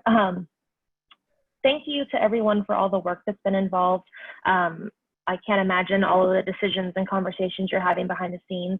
I just wanted to speak about my thoughts for next year from a 6th grade perspective. 6th grade is living in an in-between world, and it's really become more apparent in this COVID education time. Sometimes we are lumped into the elementary school plans. For example, as we talk about 2021, 6th grade has been in that elementary category. However, it hasn't been made clear to us 6th grade teachers that we're getting the same level of support as the TK through 5th grade teachers. We're being asked to prepare more content for science and social studies, in addition to the work that we'll be doing collaboratively for math and readers writers workshop. When you look at the standards of 6th grade learning, they are much more similar to the work that students do in junior high. And many of us specialize in content across multiple subjects. So I, for example, will teach a writing class next year, a math class next year, and then 3 periods, or all of our 6th graders at Santa Rita's history courses. So that adds up really quickly to a lot of time spent on the screen interacting with that number of students, as well as a lot of time looking at their work. So as these discussions move forward, I know we're still in a place of potential of imminent change. I just really hope that you consider that it might be a good idea to consider thinking of 6th graders more on the junior high side and considering that block schedule so that our students' wellness and our teachers' wellness are able to sustain throughout the entire year. Thank you.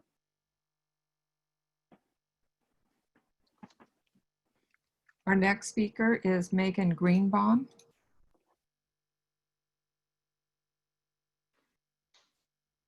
Hello, can you hear me? Yeah. Okay, thank you. Thank you to the board for their time, and to everybody for their thoughts and the effort you've put into planning for next year. I teach 8th grade science at Block, I just had a few points that I wanted to bring up that I've been thinking about and really concerned about for next year. The first point I'd like to make is that when thinking about the points of contact from a middle school perspective, we're looking at potentially 150 plus students for each teacher every week. And that's a lot of points of contact. Thinking about the health and well-being of myself and my family really does concern me for next year. If we were to go into a hybrid model where we do see all of our students in the 1 week, even if we are splitting it up into an A-B cohort each day. The second point I would like to bring up is the idea that if we're looking at a hybrid model where we have half of our students in class 2 days a week and online for 3 days a week, I'm still looking at creating lessons and plans for both sets of students, and that's a lot to ask. That's a lot to do for for any given week of a set for in-class lessons and the online component. And the last thing is thinking about, or I guess maybe second to last, if we're looking at a virtual group as well as in-class group or a hybrid group, who's going to be teaching those virtual kids? I think in the past, Sandra has mentioned that at the junior high level, there might not be enough kids to teach to have a whole virtual group. A virtual only teacher. So that's just a lot to ask one teacher to do virtual only as well as hybrid. And the last piece is just throwing in that curriculum and development piece, looking at having that time to not only reach all my students, but to develop their curriculum to in that learning plan model.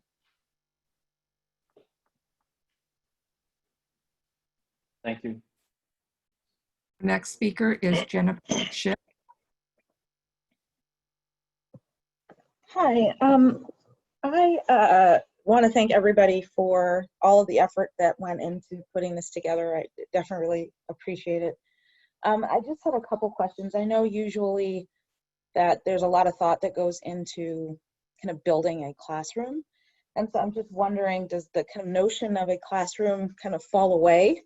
And to the extent that folks are assigned to a group A or B in a blended learning model, and it's just by last name, are there any opportunities for, group A and B and the 100% virtual group, if the notion of a classroom does continue to exist, to see each other online and kind of connect as a classroom at all? Or is it going to be, if you're in group A with your 12 kids, that is kind of your universe for school for the however long the blended learning lasts? So that's the first question. And the second question is around communication with families, to the extent we have to shift between, virtual, blended, maybe we all come back. Is it just going to be watch out for a county order and, you could get an email on a Friday that says we're going 100% virtual on Monday, so get ready, or is just kind of what that looks like, or how you anticipate keeping families abreast of how things will change across the school year? Thank you. Thank you. Our next speaker is Melissa Scroy. Can you hear me? Yes. Thank you.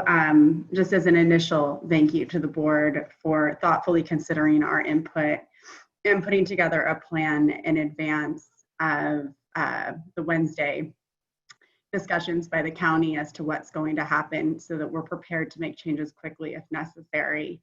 My primary concern as the mother to an incoming TK student and a first grader who will be at Oak next year is that I'll be splitting my time between campuses.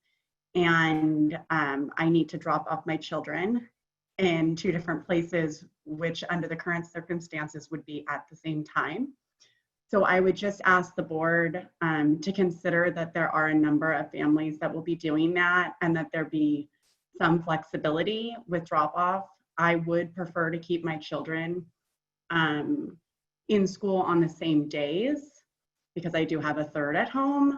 as I know a lot of other family members do, but obviously just something to consider.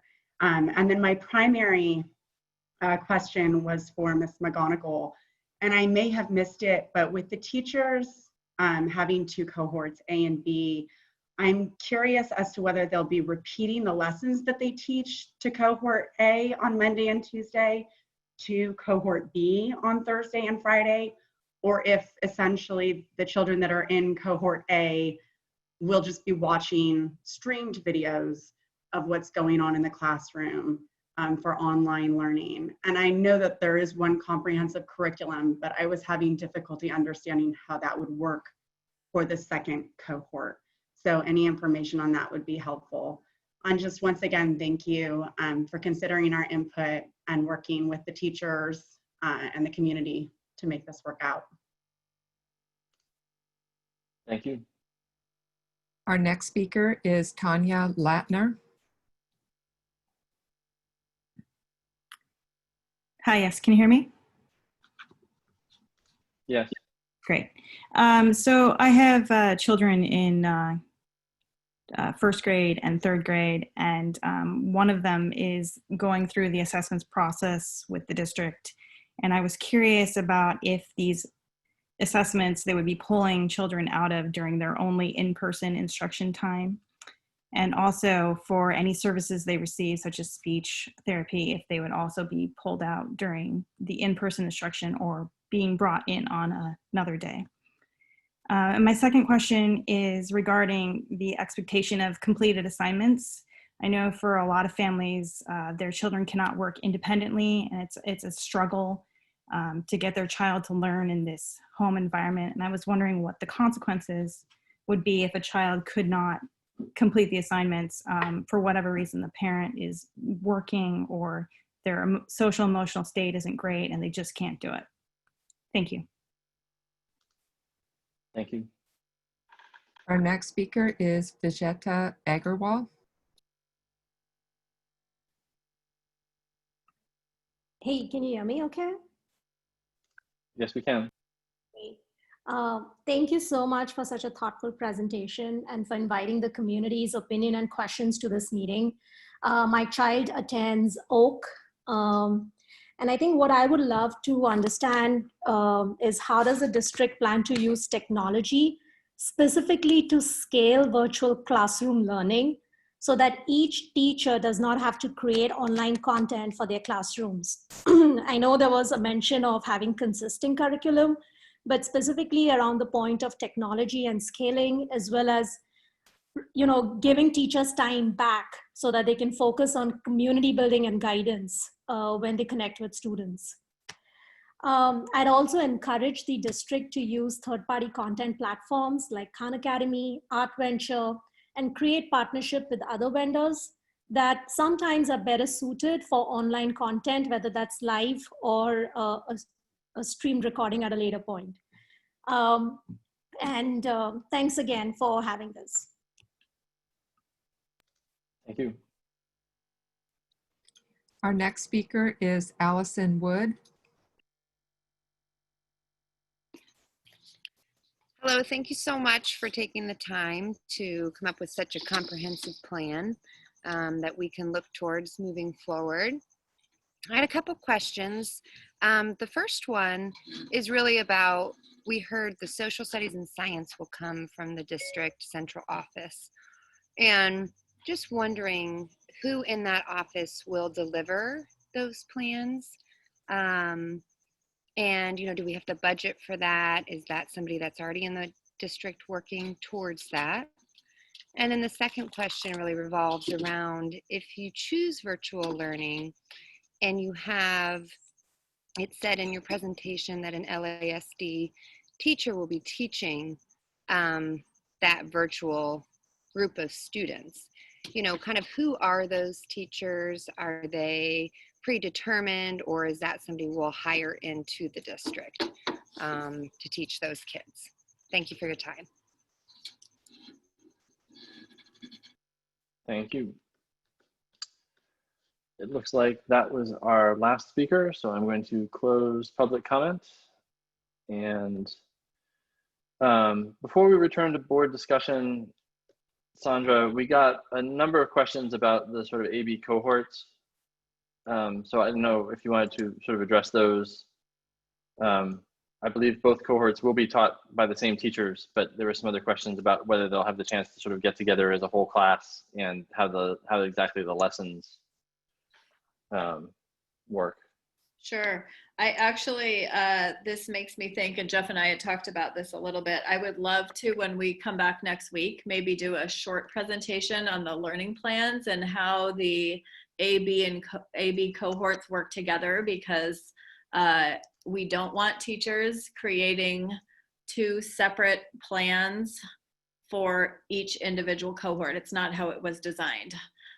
So I think some clarification for you and for the public might be helpful. I know I wrote down all of my questions here. So you can think about the AB cohort. Wednesday is probably the one day where that one class, so somebody asked, like, have we lost the idea of a classroom? No, we really haven't. We're just addressing the needs of the time, unfortunately, but one individual class at an elementary school is really divided into two, A and B. In my mind, there's still one class, and the closer we can get to bringing all students together, that class will become one eventually, hopefully, if the circumstance allows it. On Wednesdays, that would be really the time for that whole class meeting when both groups are learning in their virtual world. So I would expect that Wednesday Google Meet is a little bit more community focused than the individual meets at the end of the school day for groups. What else do we want to talk about with the AB cohorts? They are taught by the same teacher. We did look at, somebody had asked about the many different models. We did look at an AM/PM model. We looked at looping. We looked at, I'm trying to remember which group. Some group looked at alternating weeks, maybe, yeah. week by week models. And a lot of the feedback, the AM/PM folks were worried about the time of being able to really go deeply in learning before, the PM group needed to come. There were concerns around cleaning and sanitizing between groups in any one given day. And the week by week model, people felt like there was too much time between that live interaction to go a full week without seeing your students at any different age. Folks felt like that was a long time. And so the whole kind of Monday, Tuesday, Thursday, Friday, the consecutive days allows teachers and students to go really deep in that learning, with Wednesday as that prep and planning day, a day for deep disinfecting and sanitization, and all of those different pieces, and some additional prep and planning and collaboration time, because we do know that we are asking teachers to do a lot right now in their planning and prep in a whole new environment. So that time is really critical for them.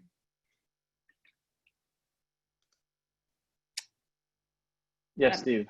Frank, oh, sorry, Sandra. The cohort question or expansion, it came up a couple times about concern of teachers being exposed to more than 12 kids because they're going to now have another set of kids, or in the junior high for example, it could be 155 kids, sounded like.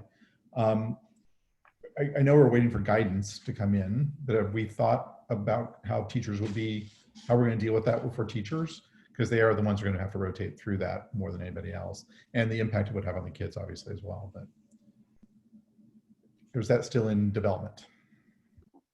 Well, it is still in development. It is something we're talking about a lot. I think as we've figured out that instructional model, we have our nurses, we have our operations teams working through that and trying to understand what the guidance is going to be from the county. We certainly want to make sure that our teachers feel safe and are safe along with our students. And I do believe in the model, and this will of course be dependent on the numbers of students who opt into virtual, but even if we have 100% of students back, the contact, I believe, is going to be fewer than a typical school year for our junior high school students. But I know that there's still concern there.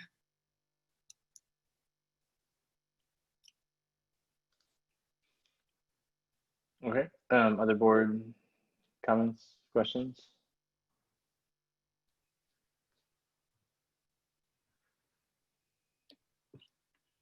I have a couple, I think.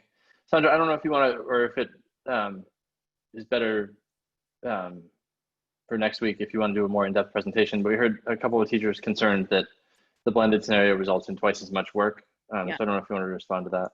Well, I think we're planning to do a clarification for teachers tomorrow in our communication, something to kind of create more of a visual.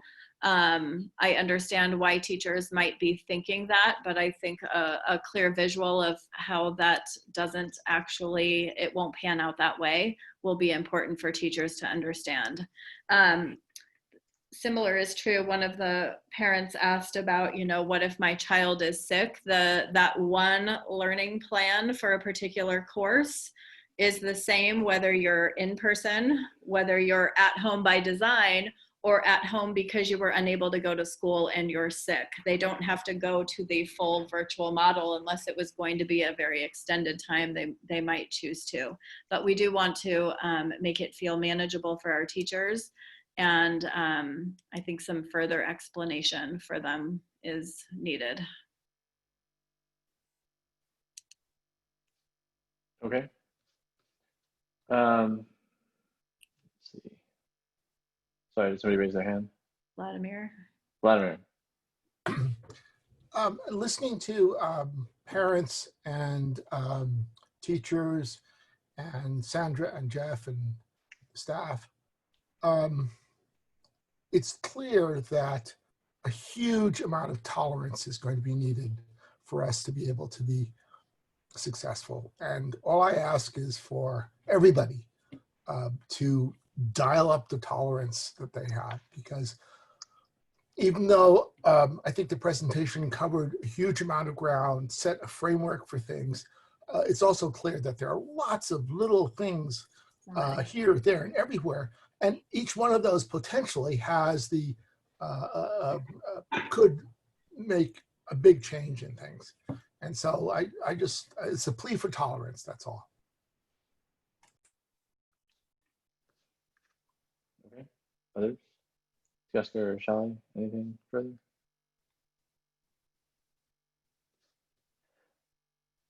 Steve.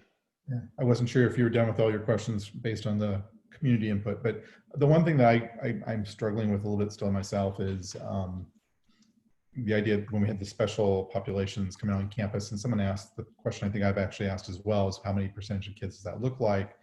And what are the options for families that know they're going to need more support, more time not teaching, not managing their children's teaching at home as their work ramps back up, because I think we're already starting to see that. And certainly judging from freeway traffic alone that I've experienced lately, more people are out moving around. So keeping that as a thought process about how we can support that. So I think there would be more need for that. And the survey will probably tell us more than my intuition is taking me, but how we can adapt that into the process. Because I could definitely see where there are going to be families, where the children need to be here more, and you've thought that through. And so I'm glad to see that. But it's also going to be from the flip side where the family needs the child to be somewhere where their online instruction's being managed. And so more understanding about that as we kind of go through the next couple steps, the next review, maybe some thought around that and how we might be able to support that would be helpful too.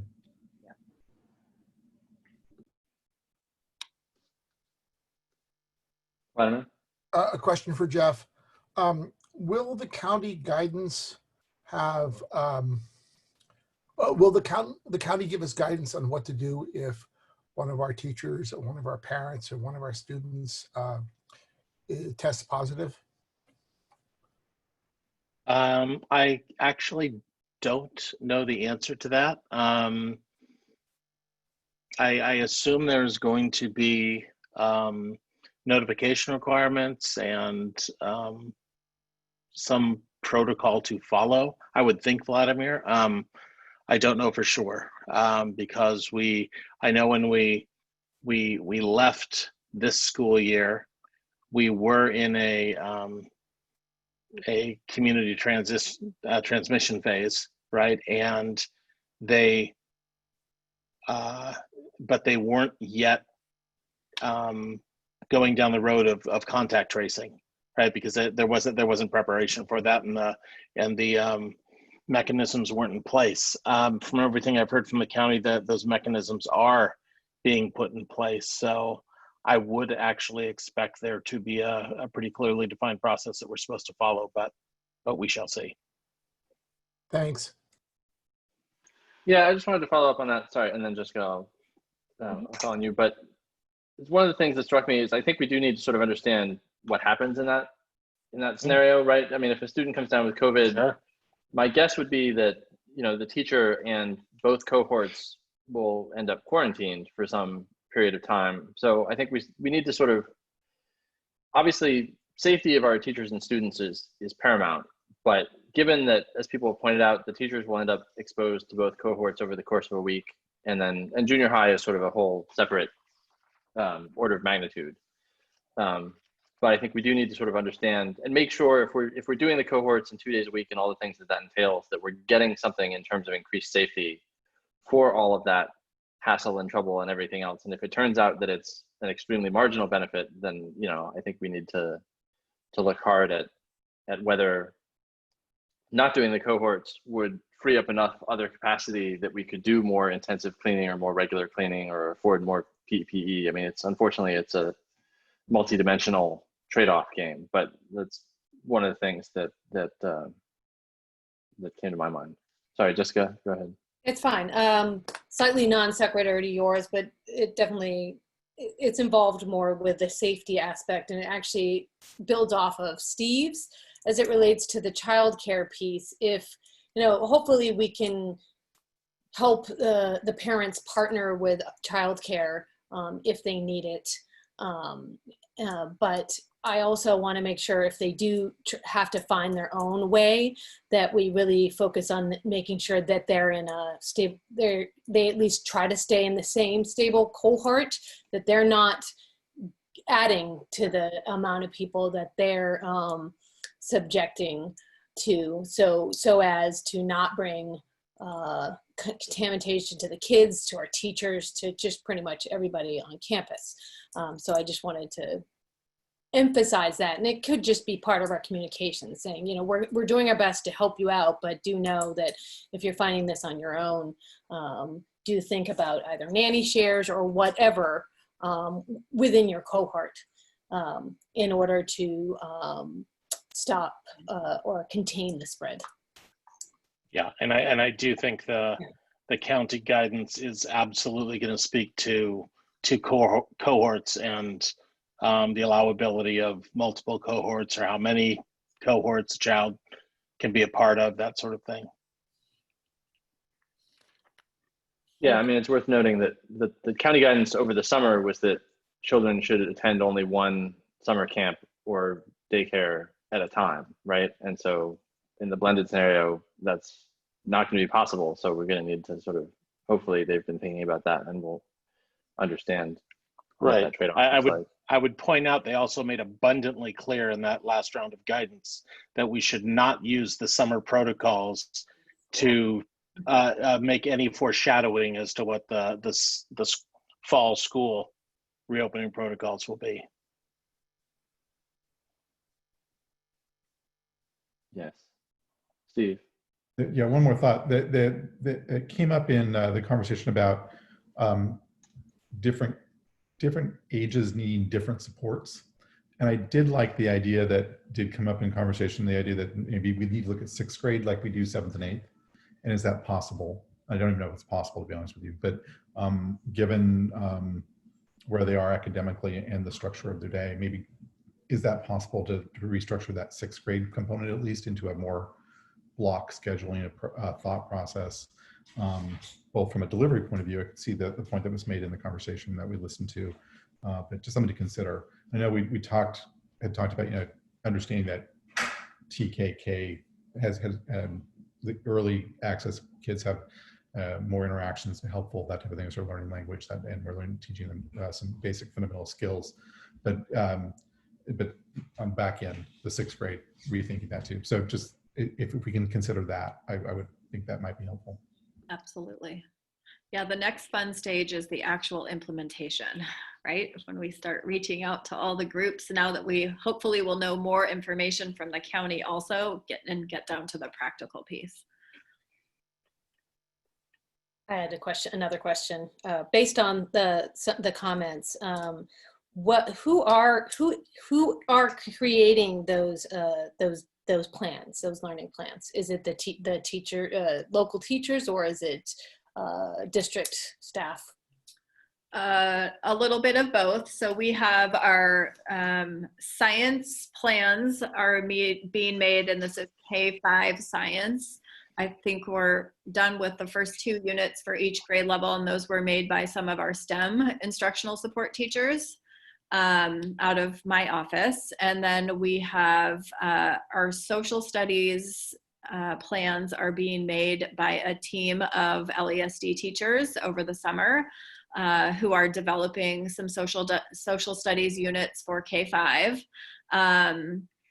We have I think I had said this, our math coaches or our STEM ISTs are developing math videos, and we're kind of providing what we're calling like a shell of a plan to teachers that they need to kind of customize for their particular class. And the same will be somewhat true for our ELA. And then we've created and shared a collaboration doc we really want with each grade level across the district. We really want teachers to divide and conquer the work that they need to be doing. So we don't have 20 different 1st grade teachers creating unit 1 for their reading workshop. It's just not a good use of power. So we're trying to do as much as we can centrally with our, somewhat small but very mighty staff.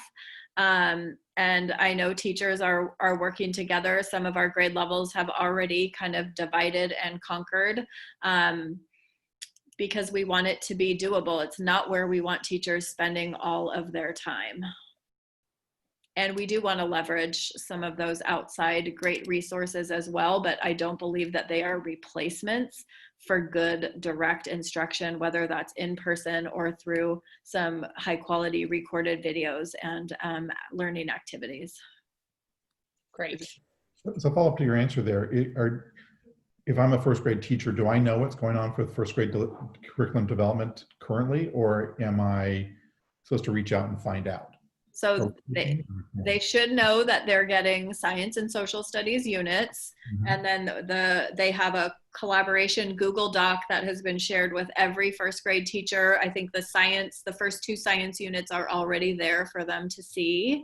And there's a note that says, as soon as your first social studies unit is there, it will be placed here. And then as we develop things, here's where you can find them. If you begin to develop something, put it here so you can either collaborate with someone else, or somebody will know that this person's doing unit 1 of writing. So if I'm inspired this summer, I might do a different unit. Back to given there's so many different moving pieces in this. Yep. Is there value being a little more prescriptive so that I don't run down a path only to find out, no, the district's kind of gone down this path, and saying, if you want to volunteer or work on this part, put your name down here, versus it seems like you're trying to do a little bit organic, you're driving some of it, you're being a little organic with others, and maybe that organic part might create the duplicate work. I'm also trying to be very mindful that our teachers need a break over summer, and they had a really intense spring, and I don't really want to dictate the work that they have to do over summer. Okay, I do get that. Yeah.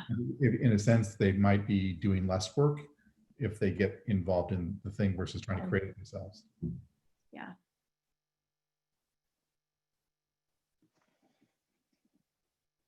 I saw one more, I saw just as I'm going through the comments, what about as it relates to the TK situation where a person has a kid at TK at one school and a first grader at another? Are we going to at least have a slightly staggered start? Yeah, we can look at that. That's, yep. Okay. Fair question. Yeah, I thought so. Yeah, and the TK team brought that up this week as well. There's a lot to look at, right? Just once we have a little more guidance, what do our drop-off and pickup experiences look like, and what's the difference between TK and a fourth grade, because they're very different. So we'll work with our TK team to make sure they have what they need. Mm-hmm.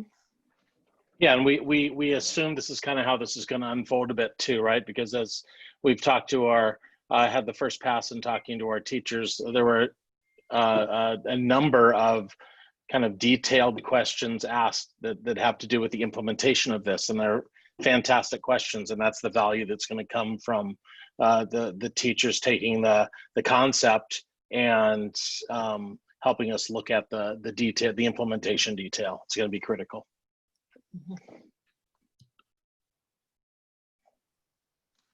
And we'll be able to, I mean, once we get county guidance, we'll be able to create an FAQ and memorialize a lot of these answers as well.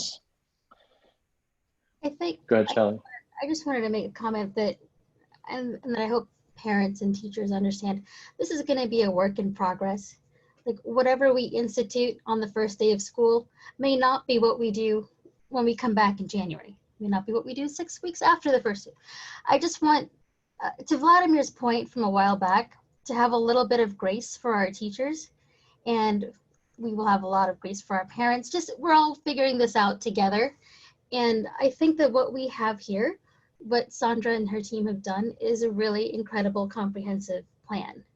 You know, I feel like we're in a really good position to start in August. I do have other comments, but they kind of relate to health and safety, and I'm going to wait till you present the health and safety plan. But I think we're academically, I feel very good about the direction that we're going in.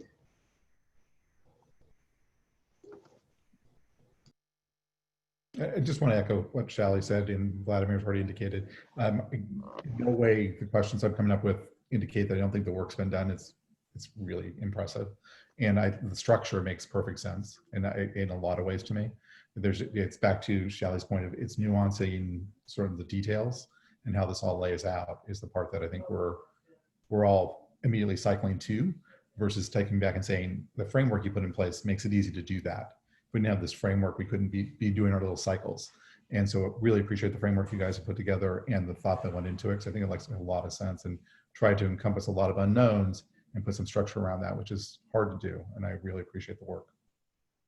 Yeah, no, I would say we appreciate hearing that from all of you. And, you know, looking to the comments that were given tonight, really, I can say we appreciate those as well, because I think everything we heard tonight from everyone who has provided some form of input all go to the point and recognize that we are all working to the same end here, right? We want to provide the very best for the kids in Los Altos School District, and we're in uncharted waters, and we're working hard to figure it out. And it's going to take each and every one of us lending their perspective and thoughts to really help that. So I don't think we've seen in anything but a constructive way. So it's appreciated.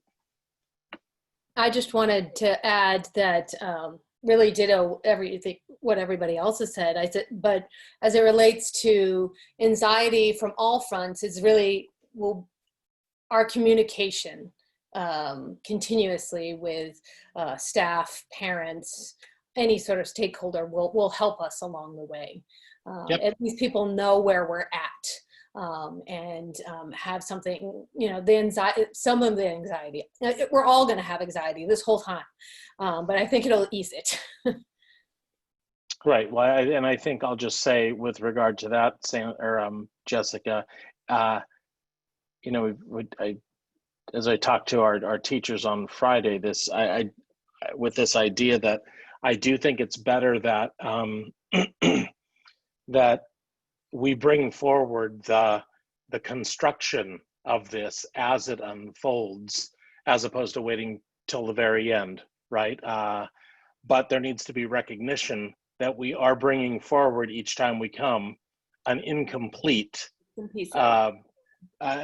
project, right? Now, it won't be complete until, I would say, until early August, right? That all the final pieces are going to be polished and put into place. And hopefully the health order stays consistent for a little while. I just have, I think, two final comments. One, as part of the, if you're going to bring back next week more details about sort of how the cohorts and the lessons work, I'd be interested to know if there's opportunities for the kids who are at home to have, you know, just sort of a webcam window into what's going on in the classroom. I think that would help, potentially help students feel a bit more connected on the days when they're at home, if they can at least see the teacher in school. If that's a concept that makes sense, it might not. And the other thing that I still can't quite get my head around is on the junior high side, given the various different models that are discussed in sort of 100% virtual versus blended versus on campus.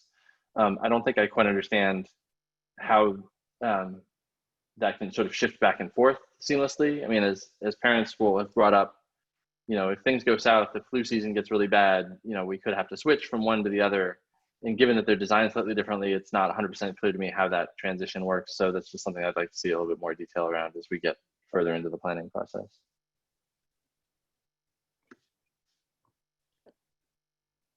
Any other comments on this item? All right, I don't see any. So thank you, Sandra. Thank you, Jeff. For all of that, we look forward to lots more detail. I just want to take temperature. Do people want a quick break before we move on to Randy's item, or just go straight into it? Steve's the only one nodding vigorously, so we'll go straight into it. E2, financial update. Mr. Kenyon will provide an update on the 2020-2021 state budget deliberations. Yep, thank you, Brian. I know the members of the audience were here tonight to hear this presentation, I'm sure. Real quickly, you can go to the next slide, Marcy. As you know, board members, there was a budget deal reached last week between the governor and the legislature. And what I'm going to share with you tonight are some of the key points that affect us as a school district, knowing that there are some details I don't have the handle on yet. I'll get a lot of information at a conference in mid-July that'll give me more of the details. So moving into the slides, Marcy, the next one. So the first one's about the base funding, the local control funding formula. Unlike the governor's May revised proposals with about an 8% cut in funding on a per student basis, the budget deal has a basically holding flat at the 1920 rates for 2021. So essentially a 0% COLA, which is a lot better than a negative 8% or 7.92%. How that impacts us is we had in our adopted budget projected a 10% funding cut in unrestricted state revenues, which is about $70,000. It looks like those cuts will not materialize, at least per the adopted state budget. How did the legislature and the governor figure out how to jump from a negative 8% to 0% COLA? Basically by using the deferral of state funds in 2021. The governor, as you remember, proposed deferrals of June into July of this year, which would result in about a $5.4 billion savings accounting wise. It's not cash savings, it's an accounting savings from one year to the next. The additional deferral of funds, which all happen in next year that get pushed from 2021 into 21-22, enabled the governor and the legislature to find money to fund a 0% COLA, or basically staying flat instead of significant cuts. If federal funding, if federal bailout money becomes available, then the deferrals will not be needed in 2021 into 21-22. Next slide. So one of the big concerns is learning loss. And so there's money set aside, state money, to deal with mitigating learning loss from March until now and potentially going forward. This is one-time funding. There are funds earmarked at 3 different levels. You can see on this slide what the levels are in terms of where the dollars are coming from, in terms of how they're calculated. The sum total for us is about $1.8 million that we are eligible for. Significant amount of money. If you go to the next slide, we'll talk a little bit about how those monies can be used. So next slide, Marcy. So 4 areas, right? So student learning support, measures that extend instructional time, additional core academic support for students needing it, and integrated services that support teaching and learning. And you can see, such as technology needs, mental health services, professional development, and student nutrition. So it's a lot of breadth there, and I'm sure that we will have no trouble finding relevant expenses that we are going to require, that are required to implement. Interestingly, we will have to adopt what's called the Learning Continuity and Attendance Plan by September 30th. Interestingly, that acronym is LCAP. So we do not escape the LCAP this year, one way or another. Next slide, please. Another area that affects us is special ed funding. Like the governor proposed in the May revise, there was an agreement to increase funding, not quite to the level he proposed, but there is a per student funding rate that grows up to $625 per student, which means approximately $270,000 more for us. None of this was included in our adopted budget.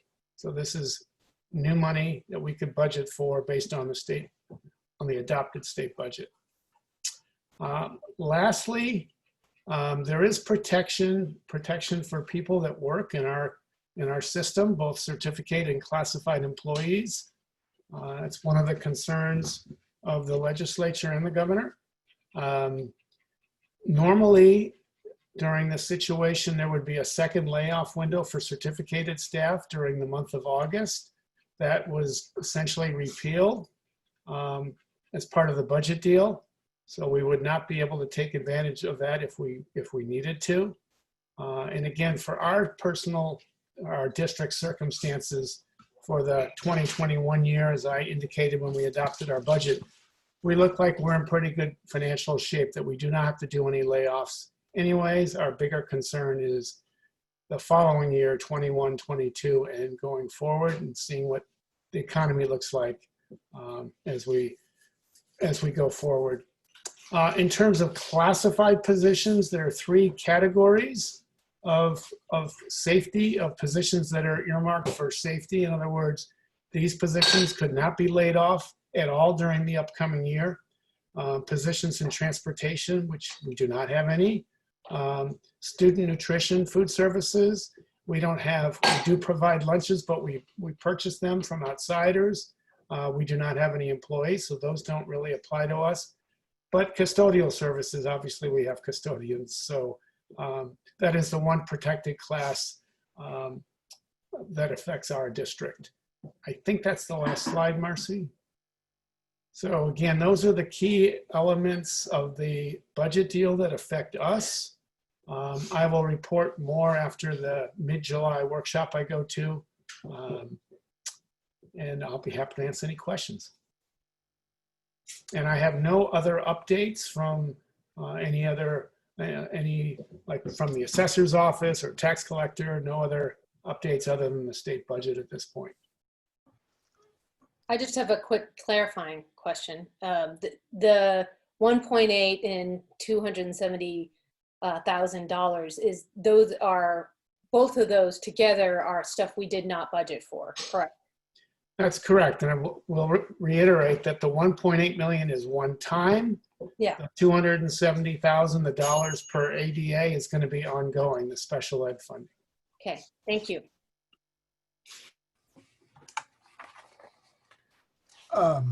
Randy,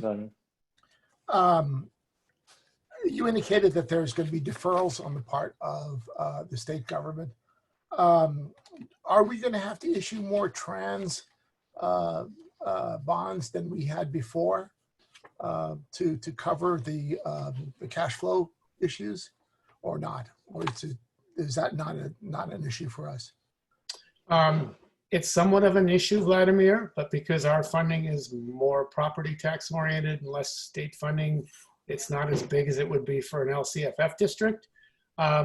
Just know we will be bringing trans to you later not this month, later in July. I'm thinking it'll be around 17 million. We issued 15 million last year. So we are hit to some extent, but not as much as we would if we were funded more by the state.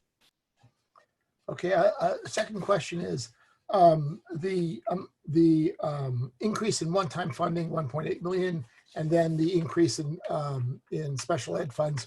Are those net of BCS, or are those gross and we still have to take out a portion for BCS? Those don't relate to our BCS monies that come out of our property tax revenues. Okay. That's all. Thanks.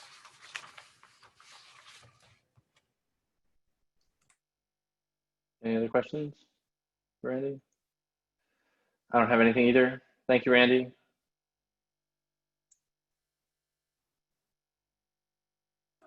He got off easy.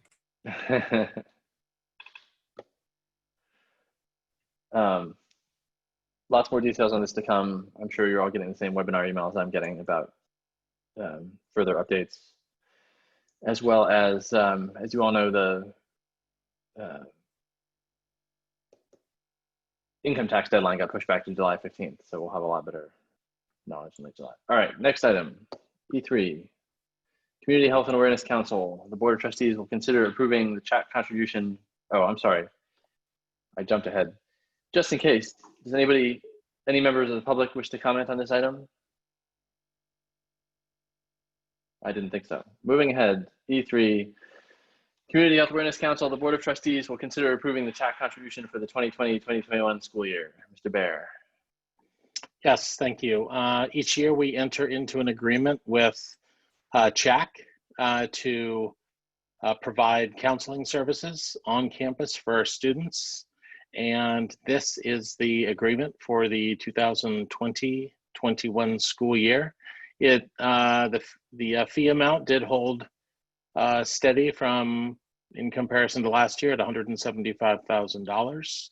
And other than that, there's nothing of particular remarkability on this MOU this year. Looks very similar to what has been provided in the past. I think the one question that's going to be raised is, in the conditions upon which we will be able to return, what will the actual service delivery look like? And like so many other things, we're going to have to wait until we understand the health orders to be able to understand the answers to those questions. But we know during this time, with so much going on, traumatic experiences due to pandemic, et cetera, we think the need for this type of service is going to be more warranted than ever as we open the school year. It's one of the things we're actually thinking a lot about, in addition to putting together a plan, is just the students as they return and our staff as they return. How are we going to take care of their wellness needs? And CHAC is certainly a part of that. So I certainly recommend the board approve the MOU as presented. Go ahead, Charlie. I just wanted to point out, I could not agree with Jeff more.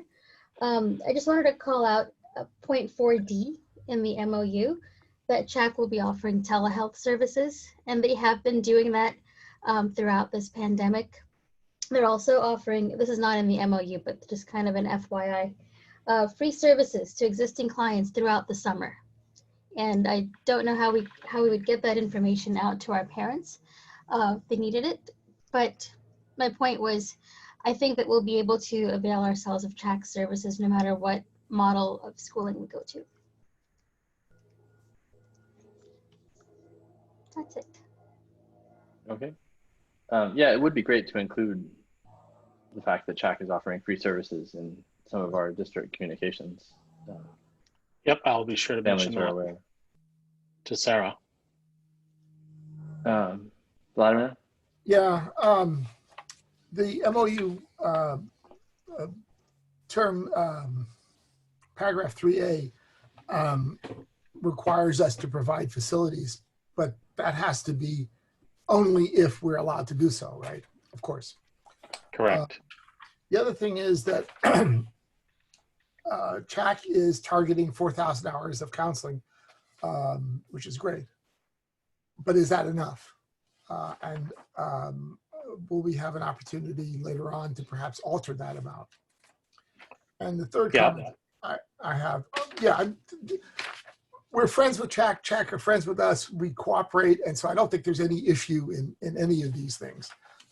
But we might want to clarify that, you know. Wait, doesn't it say that it's a minimum target of 4,000 hours?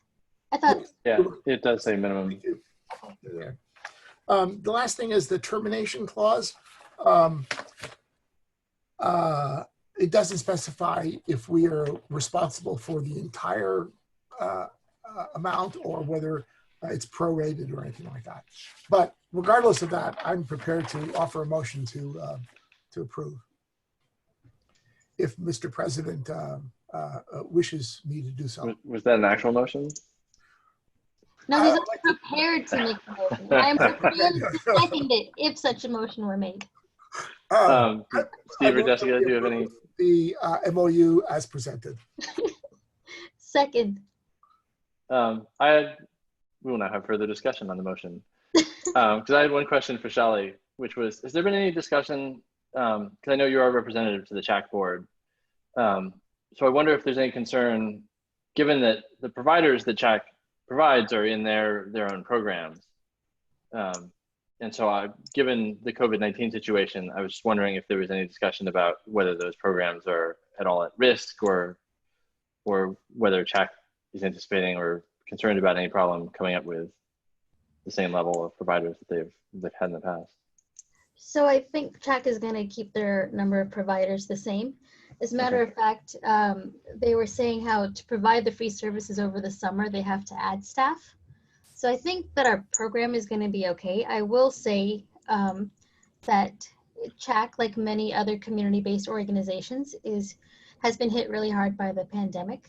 And for them and a lot of other community-based organizations, their fundraising has just kind of, I don't know, gone off a cliff or something. It's going to be a really rough year, I think. But their commitment to all of their school partners remains intact.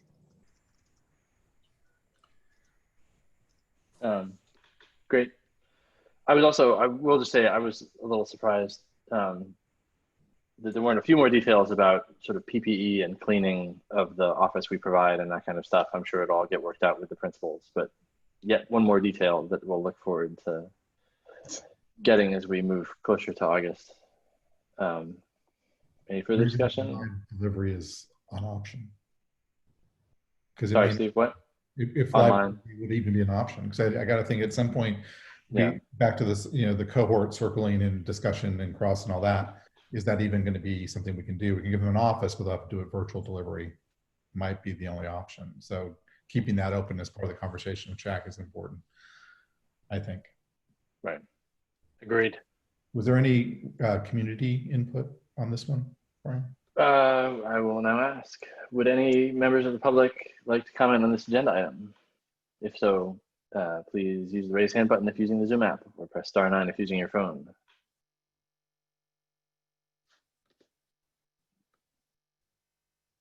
I don't see any.